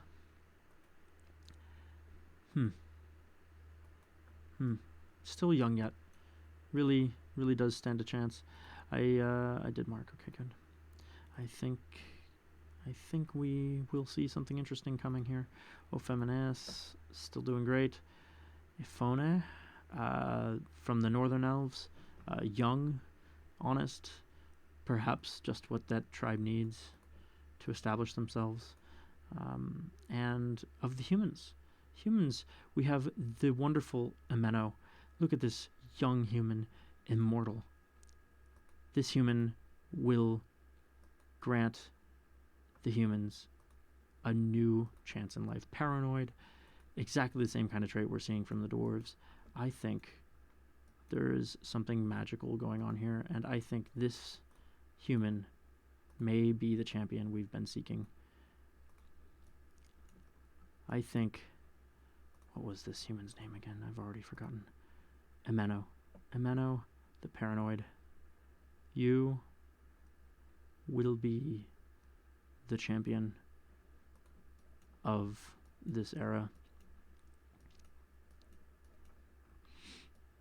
if you are given the chance to thrive. Indeed, perhaps it is time for Ipfahad to have a little more growth coming from the seabed, a little more something that just, seems to come up as if out of nowhere, as if fates were waiting for the Ipfahadis to do good work.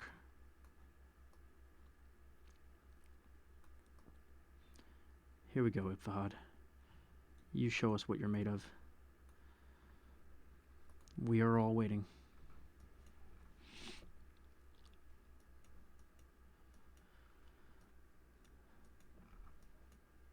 Sheosa, Ellen, and Helora. Here we are. Still growing. Many notable elves here. Or semi-notable elves. What is a notable elf in this old land of orcs? Certainly one that will stand the test of time will be the one who can leave a mark on dwarfendom. We're not there yet. Datum growing rapidly, as if the armies are amassing, and here, indeed, we can see soldiers among their midst.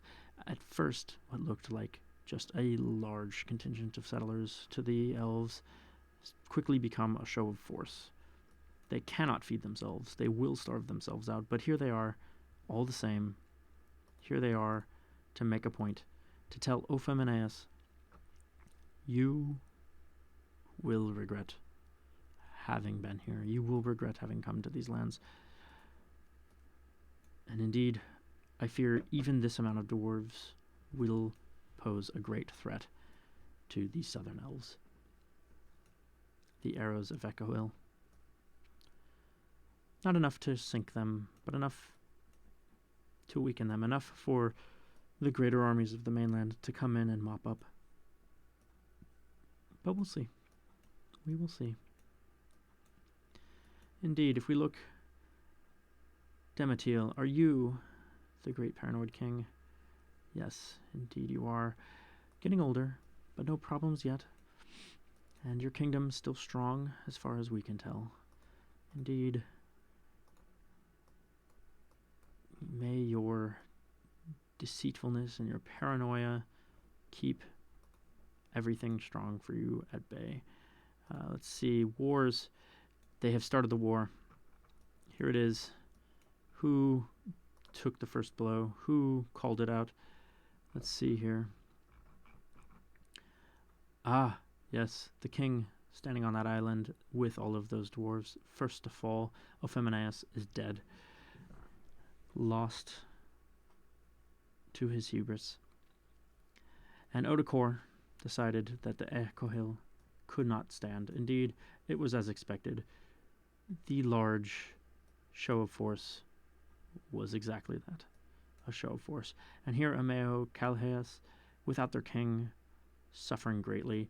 The elves will push back. The elves will sink this first foray.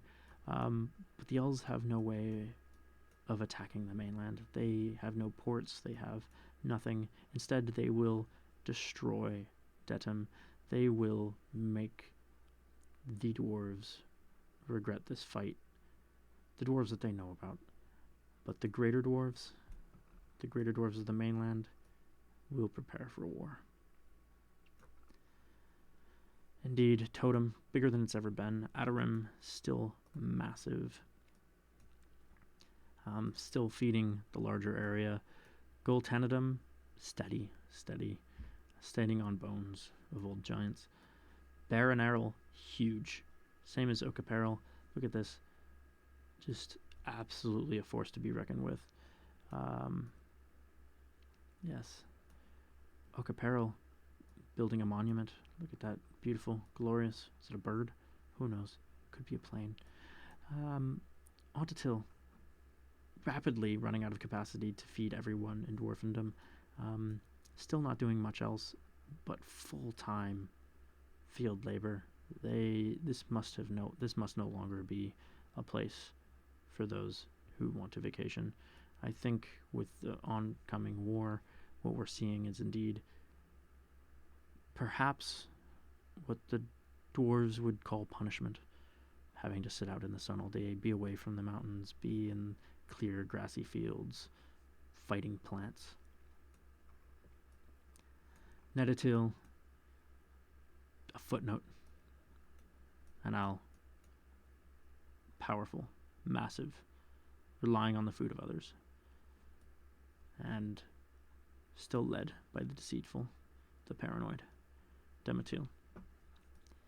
Iron Hand there. Iron Hand. Southern Elves, happy to claim this land. Also happy to never, ever do anything with it. Massive towers, spires of elfin kind now. The city of Amejo Calaheas is weakened. Perhaps forever. Let us see. Yes. But Seta Metar. I'm not even going to try that one. No, we will leave them with their own names. They will grow stronger, and perhaps it is best this way. Perhaps it is best that there is only a small outcropping of elves that come from a different village, because this way they are united. They work towards a common cause, and hopefully soon they will build what we've all been hoping for, a port city. But I'm sure we can help them along a little bit here. Let's do a little bit. Oops. Let's see here. And turn this into an inner lake. Now, may those elves build what they've always needed. Ifahan. Here we are. Building, if you can see subtly, small army. Nothing that could fight anyone else. But they grow quickly. They expand their village rapidly. They will become a powerhouse. They are meaning business. this little heart-shaped island, who once knew how to love their simple life, will be heroes of their own kind yet. The Sheosa Ellen Halora tribe has managed to build a port, which means they are on trading terms with these dwarves. That's uncommon for elves. Let us see. Yes, indeed. No wars between them yet. Ooh. Oh, and they've established themselves next to the other elves. It's as if they want to make a peace offering. They want to establish a common ground with the elves to the south. Interesting to see. Interesting to see. It's small. You can tell how very different this is from how the dwarves arrived. The dwarves arrived in great numbers, more than this land could sustain. Instead, these elves show up very small, very peaceful, here to use the land, here to be neighbors, here to say hello.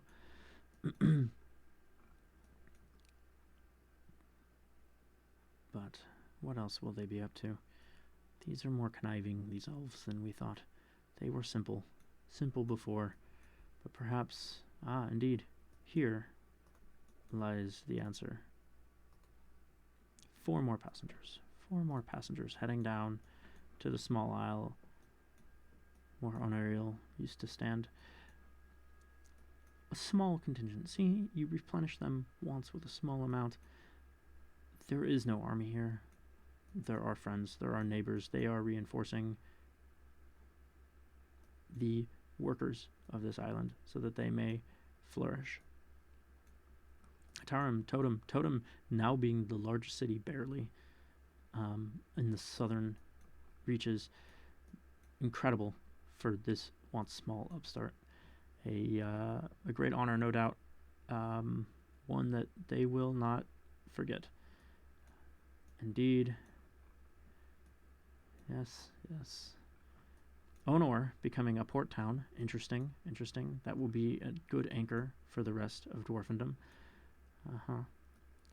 Netatil also, if you see up here, also becoming a port town. It's these vacation towns. They're really doing a good job.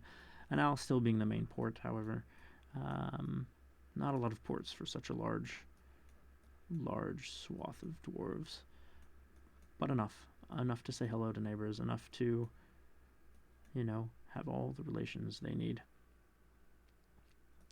These humans still spending most of their time farming, still spending most of the time pretending to be soldiers. Look at those wooden weapons, practice weapons, if anything. Not building armories, not building mines to get more precious resources, not building great halls with which to expand, but still very, very present and very, very willing to grow. Interesting to see what will come of that. Oh, there's a small war. The dwarves have invaded.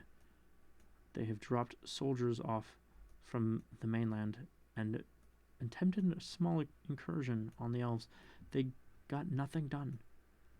They only did a small testing of the elvish capability. Interesting attempt by those dwarves. I can only guess that it was to test their defenses, to test their willingness, to test their allies. In fact, yeah.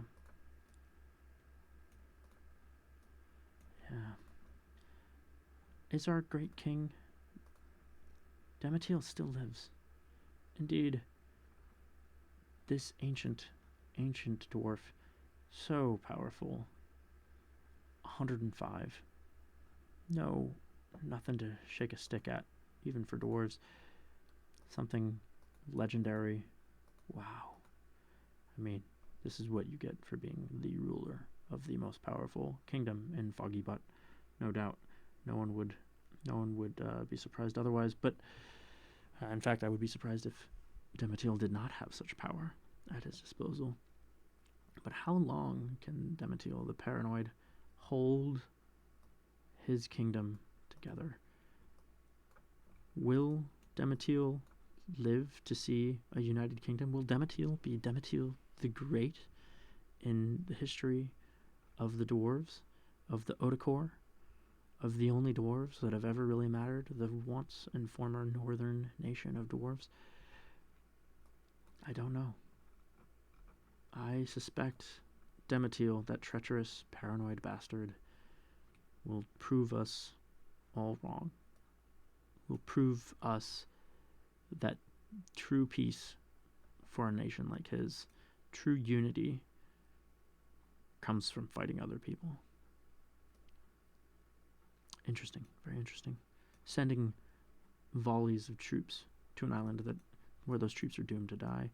Sending, small contingencies to do nothing much, but just show that there's a war, to tell the people that there's something worth fighting for, to make dwarves go work the land in Ontatil. To pull attention from all of their smaller, happier things, and let them, like their vacation homes, and let them focus on the industry of being together, of being alive. Now, of course, no one is surprised that Baron Errol is very happy to participate in this, but I would keep an eye on Totem and Oak-Apparel.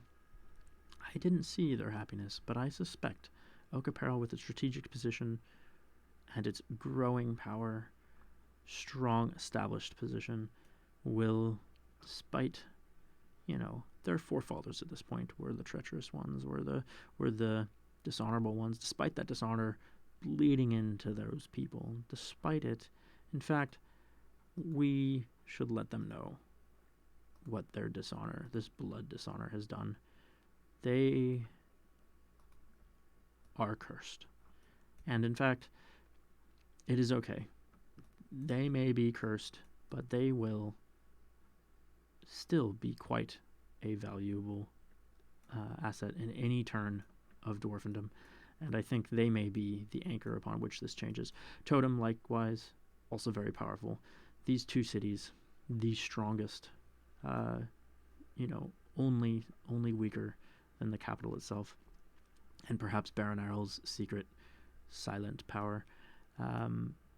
These two could rise. Adarim, notably smaller now that they are just relegated to another farming town, though populous, though strong in their own right, clearly functional, clearly established, and, living kind of more this suburban forest life rather than the forest life that they've, so displaced. We will see. The small elves of Edanad, happily farming away. Perhaps there's something to this land on this island. Seem at peace with their neighbors. That's good. Ifahad, growing quickly, really establishing a strong amount of people, and really building quite the set of houses, I think. But still, nothing here that says that they're willing to move on further and stronger, and that's fine. This heart little island, Ifahad, the only anchor in a large world of violence. Surprisingly, the only place that has gone to war and not just survived it, but in a way thrived afterwards. They realized their error. They arrived, they picked a fight, and without too much bloodshed realized this was a mistake and pulled out. Realized that these newcomers did not mean them that much harm. They were only seeking new lands. They were only seeking revenge against others. They were only seeking to be neighbors at the end, and one should live and let live. Now, will Ifahad feel this way forever? I don't know, but for now it seems that they have found a kind of peace. The northern elves very quickly built up. This is incredible. I think a lot has to come from their trade with the dwarves. Their friendly nature has really given them an advantage here. The fact that they have pissed off no one has meant that they could grow quite strong quite rapidly. Oak Apparel rapidly losing people. Are they at war? They are at war. There is a divide between the main city and Oak Apparel. They were the first to turn the tide. They die for it. But they took Ontatil, the farmland, with them. They brought them into this war. They said the country will not, this nation will not be fed by the punished. Instead, we will die. Instead, we will take this choke point and we will smother it and let you bury us in our snow. Indeed, farmland's gone. Sunk in this war. Baron Errol hanging out. Oak Apparel may get buried for this one. Indeed, it looks like they will. Anal suffered great losses in this battle. I suspect, you look at the numbers of Gold, Tanadum, Atarim, Onor, Totem, Anal may have waged this war on their own. They may have sent all of their forces personally to smush this uprising. They did not lean on Baron Errol. We will see how Baron Errol feels about that in the long run. They take a lot of pride in being the great second hand of the king who is now dead. That deceitful king died, and as expected, immediately an uprising. Peace in Dwarfendom, the long peace, has passed. And what this bodes for the future is tough to know. In the places of those two uprisings, of course, quickly are established new peoples. Still wars in the Dwarven Hills. Tough to say who's fighting. Totem has raised arms, and Totem, interestingly, let's look at this. Totem has taken large swaths of Dwarfendom with them. The death of the paranoid king and the stand of the cursed has shown dwarves what it means to be their own dwarf. We see interesting cuts here. Atarim, these stalwart, quiet folk, very happy to side with the old kingdom. Onor, the newest of the vacation spaces. Well, perhaps not newest. Perhaps this was, I don't remember. Also happy to stand. Perhaps this quiet corner never saw anything wrong. Indeed, they did not even fight the cursed ones. Kakur, quiet, small, happy to stand. And then, of course, only the new city that doesn't have much of an option. Anal will rise to fight all of its foes on its own. Totem and Goltanadum, perhaps quietly growing resentful in the south under the paranoid king. Here they are, rising in full force. They will smush Atarim and Onor. These cities, these villages will turn or die. They will not stand a chance. What the interesting thing is here, though, I think, and you already have seen it coming, my dear friend, is that Netatil, formerly, the very happy place next to the old capital, had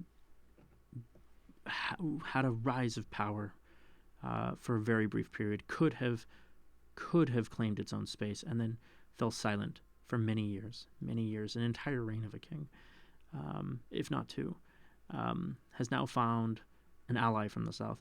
And Baron Errol,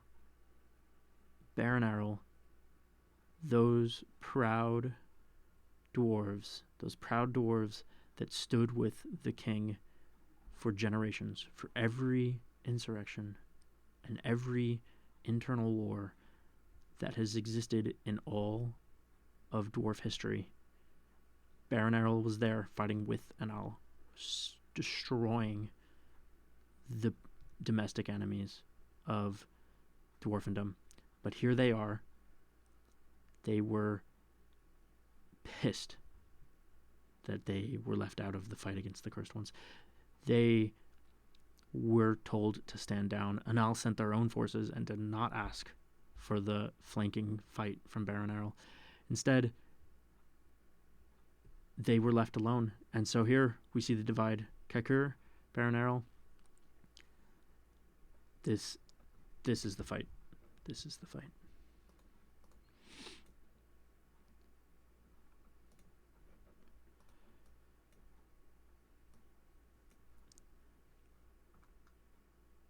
Dwarves are dying slowly here for what it is. I think perhaps it's just getting started. Anal is too weakened to really put that much effort into this fight. Kaikur, Gornatum, everyone has fallen. Everyone has turned. Totem, they've all turned the tide. Atarim and Onor, as suspected, turned coat. Adarim turned coat last. They took too many damage. They took too many losses. I think Totem and Gul'Tanadim were looking to punish. But interestingly, Baron Errol and Netatil only had to hold off Anal long enough to convince them that all was lost.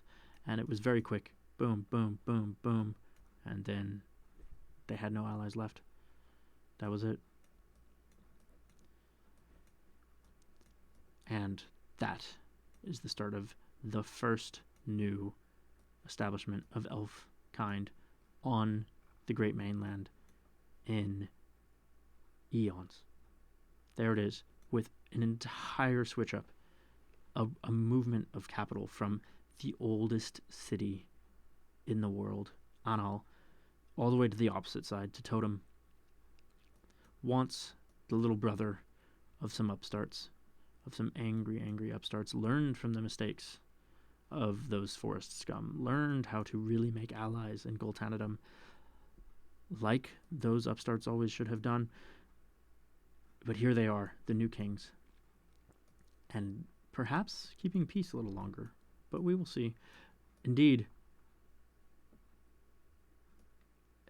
huge armies of dwarves down here. It's incredible. There was an army sent from the Old Kingdom to fight the elves, and it landed in time to pick a fight, but not to actually wage the war. Totem saved the lives of countless elves. Incredible. Perhaps this is the reign. One king fell who kept power by being paranoid, who kept peace among his own kind by being absolutely ruthless to the outside world. And perhaps now this is the era of peace among all peoples. But we will see. Who is this new king? Who do we have to thank for this new way of doing things? Okodumo, also deceitful, knowing his things, but attractive, and pacifist indeed. We see that in your way, Okodumo. But you are old. How long will you hold your people?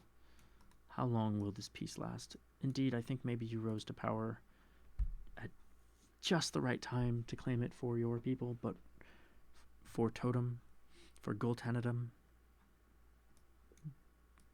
But will it hold after you're gone? Have you established a line of succession that is strong enough? You have no heir. You only have what will happen when everyone else, sees you die. Let's see. Baron Errol, not quite satisfied by their own treachery. Netatil, definitely not. They turned anyway, but here they are, dissatisfied with new leadership. I think that's very curious. Netatil, is perhaps most because they are just dissatisfied with everything. Baron Errol, though, perhaps, I believe, really does come from a sense of failing, a sense of having stood for something, having had it taken away from them, and then standing up for themselves and realizing in the last moment when all was lost for their enemy, for those who had wronged them, that, oof, indeed, okay, this is not a time of peace. The dwarves will have nothing of elves on the dwarvish mainland. The small landing from the northern elves crushed. Instead, we will see the elves march into war. Here they are preparing, only 30 large, but more to come. Perhaps something about this island makes people a little rash, a little too quick to jump into the fight, to attack the Dwarven mainland. Tough to know, tough to know. Here, the southern elves have established themselves with the arrows of Ecohill, have established a port. About time, huh? And they grow even stronger. One city now, that small little village, gone, all consumed into one. Trading and fishing, perhaps for lack of farmland, but also, I suspect, we will soon see their banners start to rise. We will probably see a march from them before long. Indeed. And the humans, expanded farmland, happily growing on their hard little island. Nothing of note yet. Just peaceful and at peace. Their king, now Ameno, once not king, but now reverent, as old as an elf or an old dwarf. Very, very impressive. May Ameno's reign be long with his legendary bow.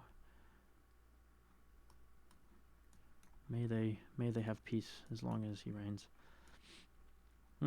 Another war. Anal has risen. The old capital has decided to have enough of it. And Baron Errol is with them this time. Baron Errol has spent large amounts of their forces, presumably fighting Kakur. Somehow Kakur has held them. But here we are. Kakur falls.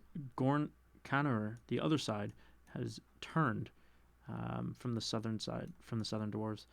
It seems as if that anchor point will be enough. Here we are, yes, and Kakur falls. Their insult to Baron Errol. Their smallness disregarded. Gornadim, the old feeding lands, former feeding lands of the Dwarven Empire, sunk.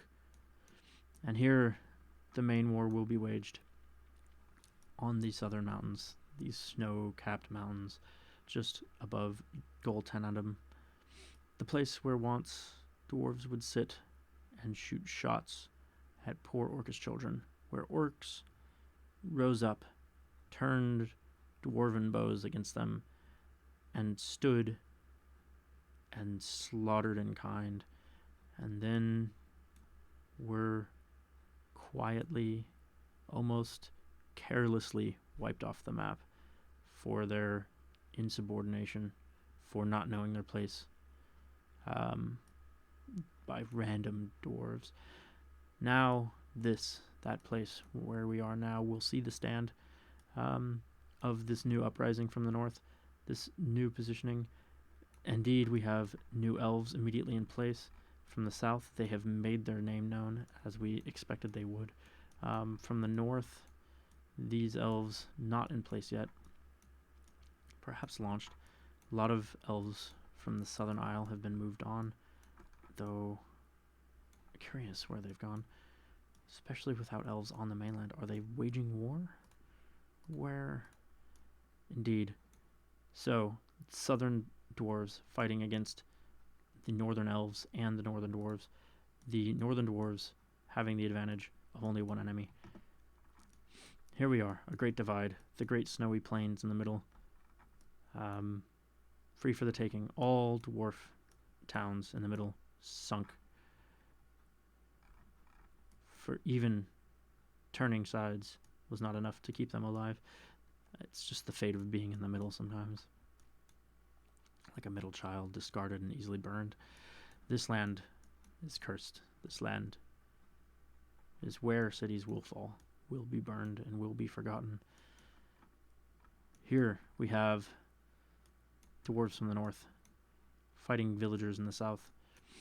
Here we have villagers in the south rising up and marching and trying to keep the land from getting invaded, trying to keep these hills free from archers attacking from above. Totem, happy to sit on its laurels, let Gul'Tanadum hold the line for them. We will see how long that lasts. The elves so far undisturbed, perhaps because the dwarves are a little distracted. Baron Errol turned sides again, never happy with their lot in life, deciding this or that. Here they march. Indeed, not much fight left in them. Perhaps all their war was waged in a southern direction. But they will stand. They will declare whatever it is they're doing. Did they turn with the north? Was this the long gambit of Baron Errol? Did Baron Errol stand with Anal in this newest uprising because of Anal's old honor, and then they turned again because of that dishonor? I wonder, were they willing to die? Was this entire old dwarvish city willing to die to make a point to Anal, to let Anal know that they are alone, now truly alone, a single city surrounded by enemies, almost. Now just a figment of the memory of their once great kingdom. Currently, we have Norur. These, to cite the north in them, these are the southern dwarves. This is where Baron Errol and Nedatiel have turned coat to again, though I suspect they will never be happy. This is the kingdom of Totem. We have Dotal. This is the northern dwarves. This sigil, this dragon, an homage to their former glory, an homage to what they used to be. This is the banner of the deprived. This is the banner of those who once knew greatness and seek to reclaim it. Arrows of Echohill, a strong third contender with all of the shakeup. They are established now on the mainland, perhaps the smartest of the elves that we've ever seen. Willing to make allies when necessary, willing to destroy seeming allies when it made a point, and also willing to take advantage of a weak position in their enemies. Very interested in seeing where they go. The humans of Shishipan, we see them doing well as well, happily growing on their heart-shaped island. Nothing too much happening there, in a happy fourth place. And the elves of the north, Amoda Kahadra, almost gone, almost destroyed entirely. It sounds like the northern island is gone. Indeed, the dwarves have decided enough is enough and destroyed them. All that remains then is the southern. And indeed, is it gone? No, they are dead. They are dead. And replaced with dwarves in the south and crickets in the north. Those northern elves, we knew they weren't that intelligent. They were a little simpler. And for a moment, they got us to believe that perhaps they knew what they were up to. Ifahad, happily churning along, doing not much of anything. Love on, you little heart-shaped island. Southern elves, the only elves, arrows of Echohill, one city, one nation, one people, growing, amassing, as strong as any dwarvish city besides the southern capital. Another set of dwarves, Egonarum, this land here, so cursed to constantly turn tides in war, so prone to great violence and great bloodshed. Indeed, maybe a great seat for a capital were things not so cold, but I suspect perhaps too cursed to ever hold a capital, too cursed to ever be anything but the one to first to fall. Maybe the only place that could keep peace in a kingdom, the only place with reach to everywhere, but for now, always discarded too quickly. Once again, we find ourselves split between north and south. Baron Errol and Netatil seemingly hesitantly joining with Anal. Baron Errol turning tide again before I can even finish my statement.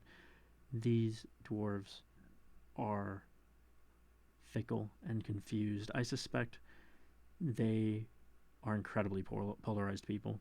I suspect what we are seeing is, in fact, a society of two camps, two parties of dwarves. We have those who stand for the old,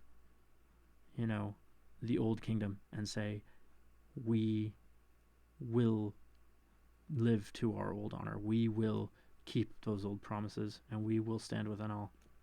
And then I think what we are seeing is that party reigns for a while, and then the other party, the party that says they betrayed us, they hurt us, they did not use us when we gave them everything, they do not deserve us. That party takes hold for a while, and back and forth and back and forth. And Netatil doing nothing but playing copycat. In fact, a city of children, never old enough or intelligent enough to make their own decisions, unfortunately. And dwarven children do grow to be quite old. But I think though children may be brilliant, they cannot be, they cannot truly be leaders when there is an older brother next door. We will see. We will see. Anal has finally conceded again, a shadow of its former self, still keeping its grand old halls, still keeping its ancient masonry intact. Only small amounts of damage from these wars. Anal knows when to quit. Anal knows when they've been beaten and they give up again. And they will grow and they will recover, and one day they will turn tide and will try to reclaim their place once more. But for now, they are too few. For now, they will rebuild. Dun Aboom. Interesting little colony here. This is almost a new space for the dwarves. Seemingly a large farming village. What I suspect we will see is this space is incredibly strategic, right? With constant troops patrolling this mountainside, they have an overlook over the elves here and the main crossings. But like this northern cursed space, I think what we're going to see is that they will always be the first to fall in a battle. But if they can get established, if they can get the power, if they can ride this, symbol of feeding the nation, and hold that respect and not, fall prey to the wars that rage around them, they could one day do something massive with that. I would like to see that. Okay, let's see here. Where? Everyone at peace. Oh, Netatil, here I was, talking shit. But they, the younger brother, have convinced the older to wage war this time. Though young, though ill-equipped compared to their neighbors, just look at these troops versus these troops. So, the Mithril Bro coming in there, and here we have a wooden hammer, no armor, dead. They will fall. They will fight, but they will fall. And they will bring Baron Errol down with them. Here we are, picking a fight they can't hold, thinking, well, Anal can do it. But making their own decisions. We're all proud of you, Netatil. And perhaps, if I remember correctly, there was once a city here called Pogatil. And that city, also took a stand that they should have never tried. And we once disrespected you for standing in their shoes. But here you are, making your own stand. Older brother down. Just you versus the rest of Dwarfendom. We honor your fall. We honor that you said, you know what? You will be your own dwarf. You will die to make a name for yourself. So important. So important. Perhaps... there it goes. Yeah. A sad day. And Al, now alone in the north, in a very good position to regrow, to expand its borders, to make new neighbors, to make new alliances of its own and build its power.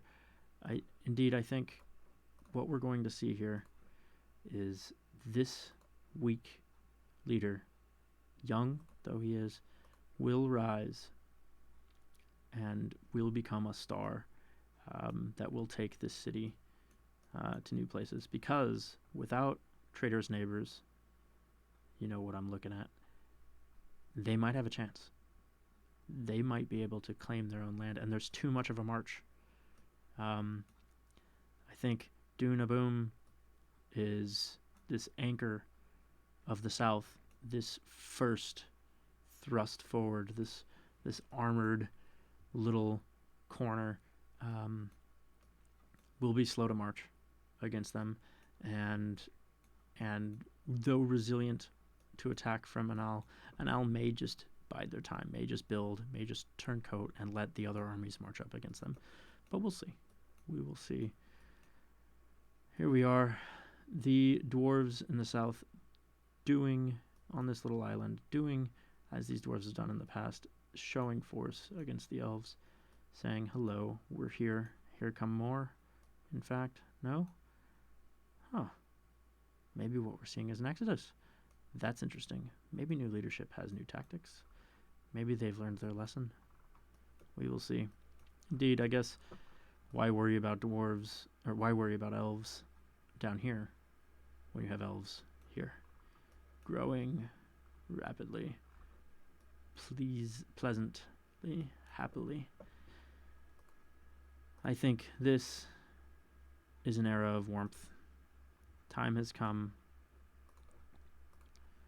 where the old ice melts and the old frost that kept the north from the south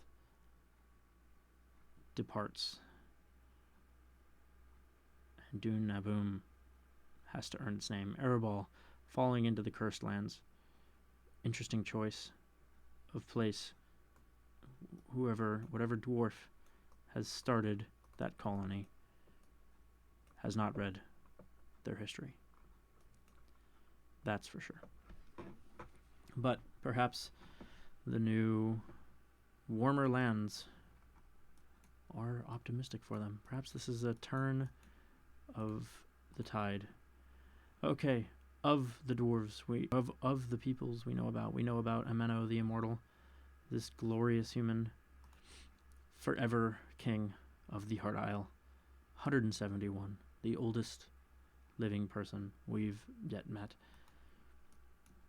And we have Arito, the leader of Anal, the one who will bring young and will bring Anal to glory, if any dwarf can. Totem, the biggest city yet seen in this land, even though the total population of the world is smaller than it's been before. Totem is where it is. Totem is the place to be. Totem is the glory, the new glory, the beautiful, dazzling diamond of a city, a true gem. Let us Pobatil, the king and leader of the city, will not share. Pobatil, older, incredible adamantium. Look at that, just absolutely almost demonic in appearance. That is an impressive and terrifying set of gear. But lucky enough to inherit the throne, ambitious enough to want it, honest enough perhaps to keep it, and to keep the people happy, and ugly enough to know what it takes. A dark and imposing set of armor. Lean into that ugliness, dear Pobatil. You are leading the greatest city this land has ever known. It rivals even old Anal. It is glorious. It is populous. It is powerful.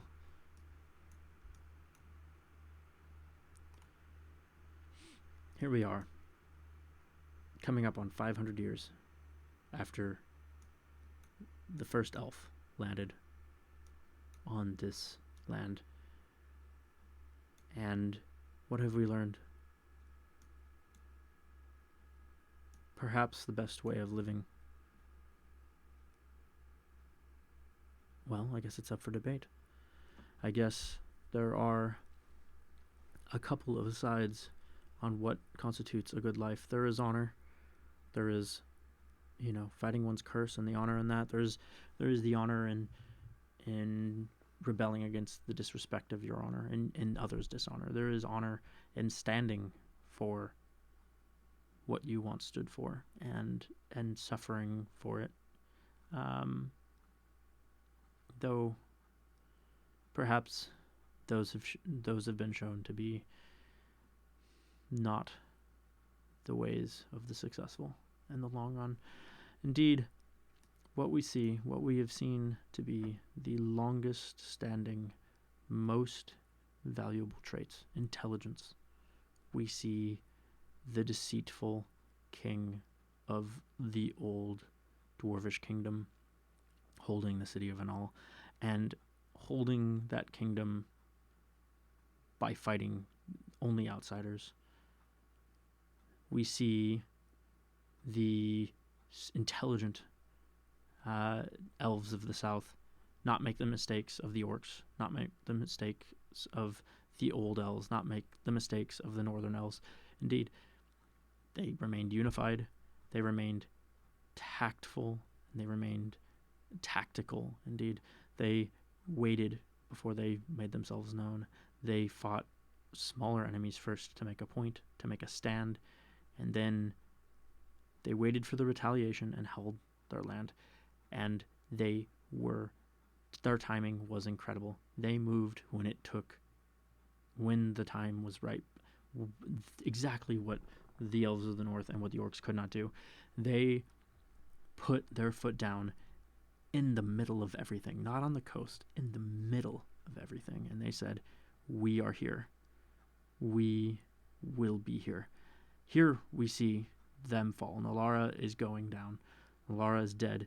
The huge dwarven horde just mops them up in a matter of months. Nothing. All quiet. Dwarves will kick them off, but the elves will not be displaced. That was only their foothold. That was only their signal to the dwarves that they are coming.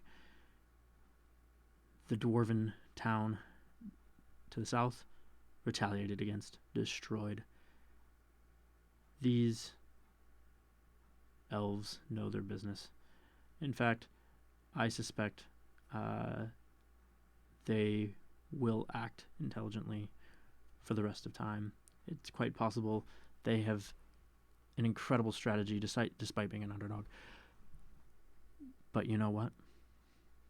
Of course, the most successful the most successful of all civilizations that we've seen so far. It's not Totem.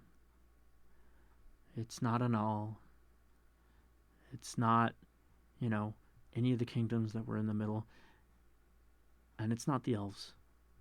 It's the humans of Ifahad, their immortal king, their heart-shaped island, never wanting to pick a fight and knowing when to bow out of one when they made a novice mistake, knowing how to accept their losses, knowing how to accept their place.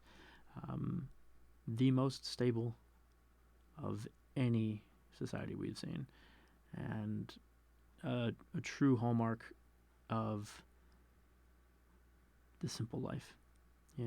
Learning from the dwarves at Onadil that we saw early on. Those dwarves showed them a way of life that really mattered. Those dwarves were doomed because of the oncoming elvish, revenge.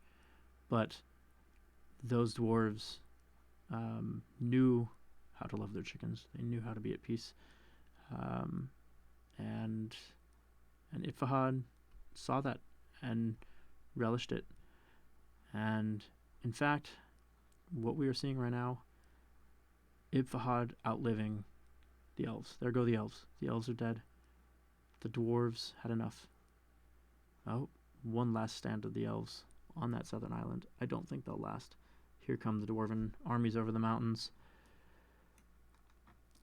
Indeed, look at those arrows. The elves are doomed. But Ifahad finding, despite opportunities given to them to claim more land, despite the options abound to them, standing back and above the pettiness of the other peoples, doing what no other humans could do, doing what even the dwarves before them could not do, doing what the elves could not do, definitely doing what the orcs couldn't do. The orcs couldn't live with chickens, let's be honest. But it takes that piece. It takes living with your chickens. And I think that is today's moral from this tale of Foggy Butt. This very foggy of butts. Very flat of butts, even, now that I look at it. Thank you for watching. This is Super WorldBox. I am Pat, and I have had a wonderful time, and I hope you have as well. Have a great evening.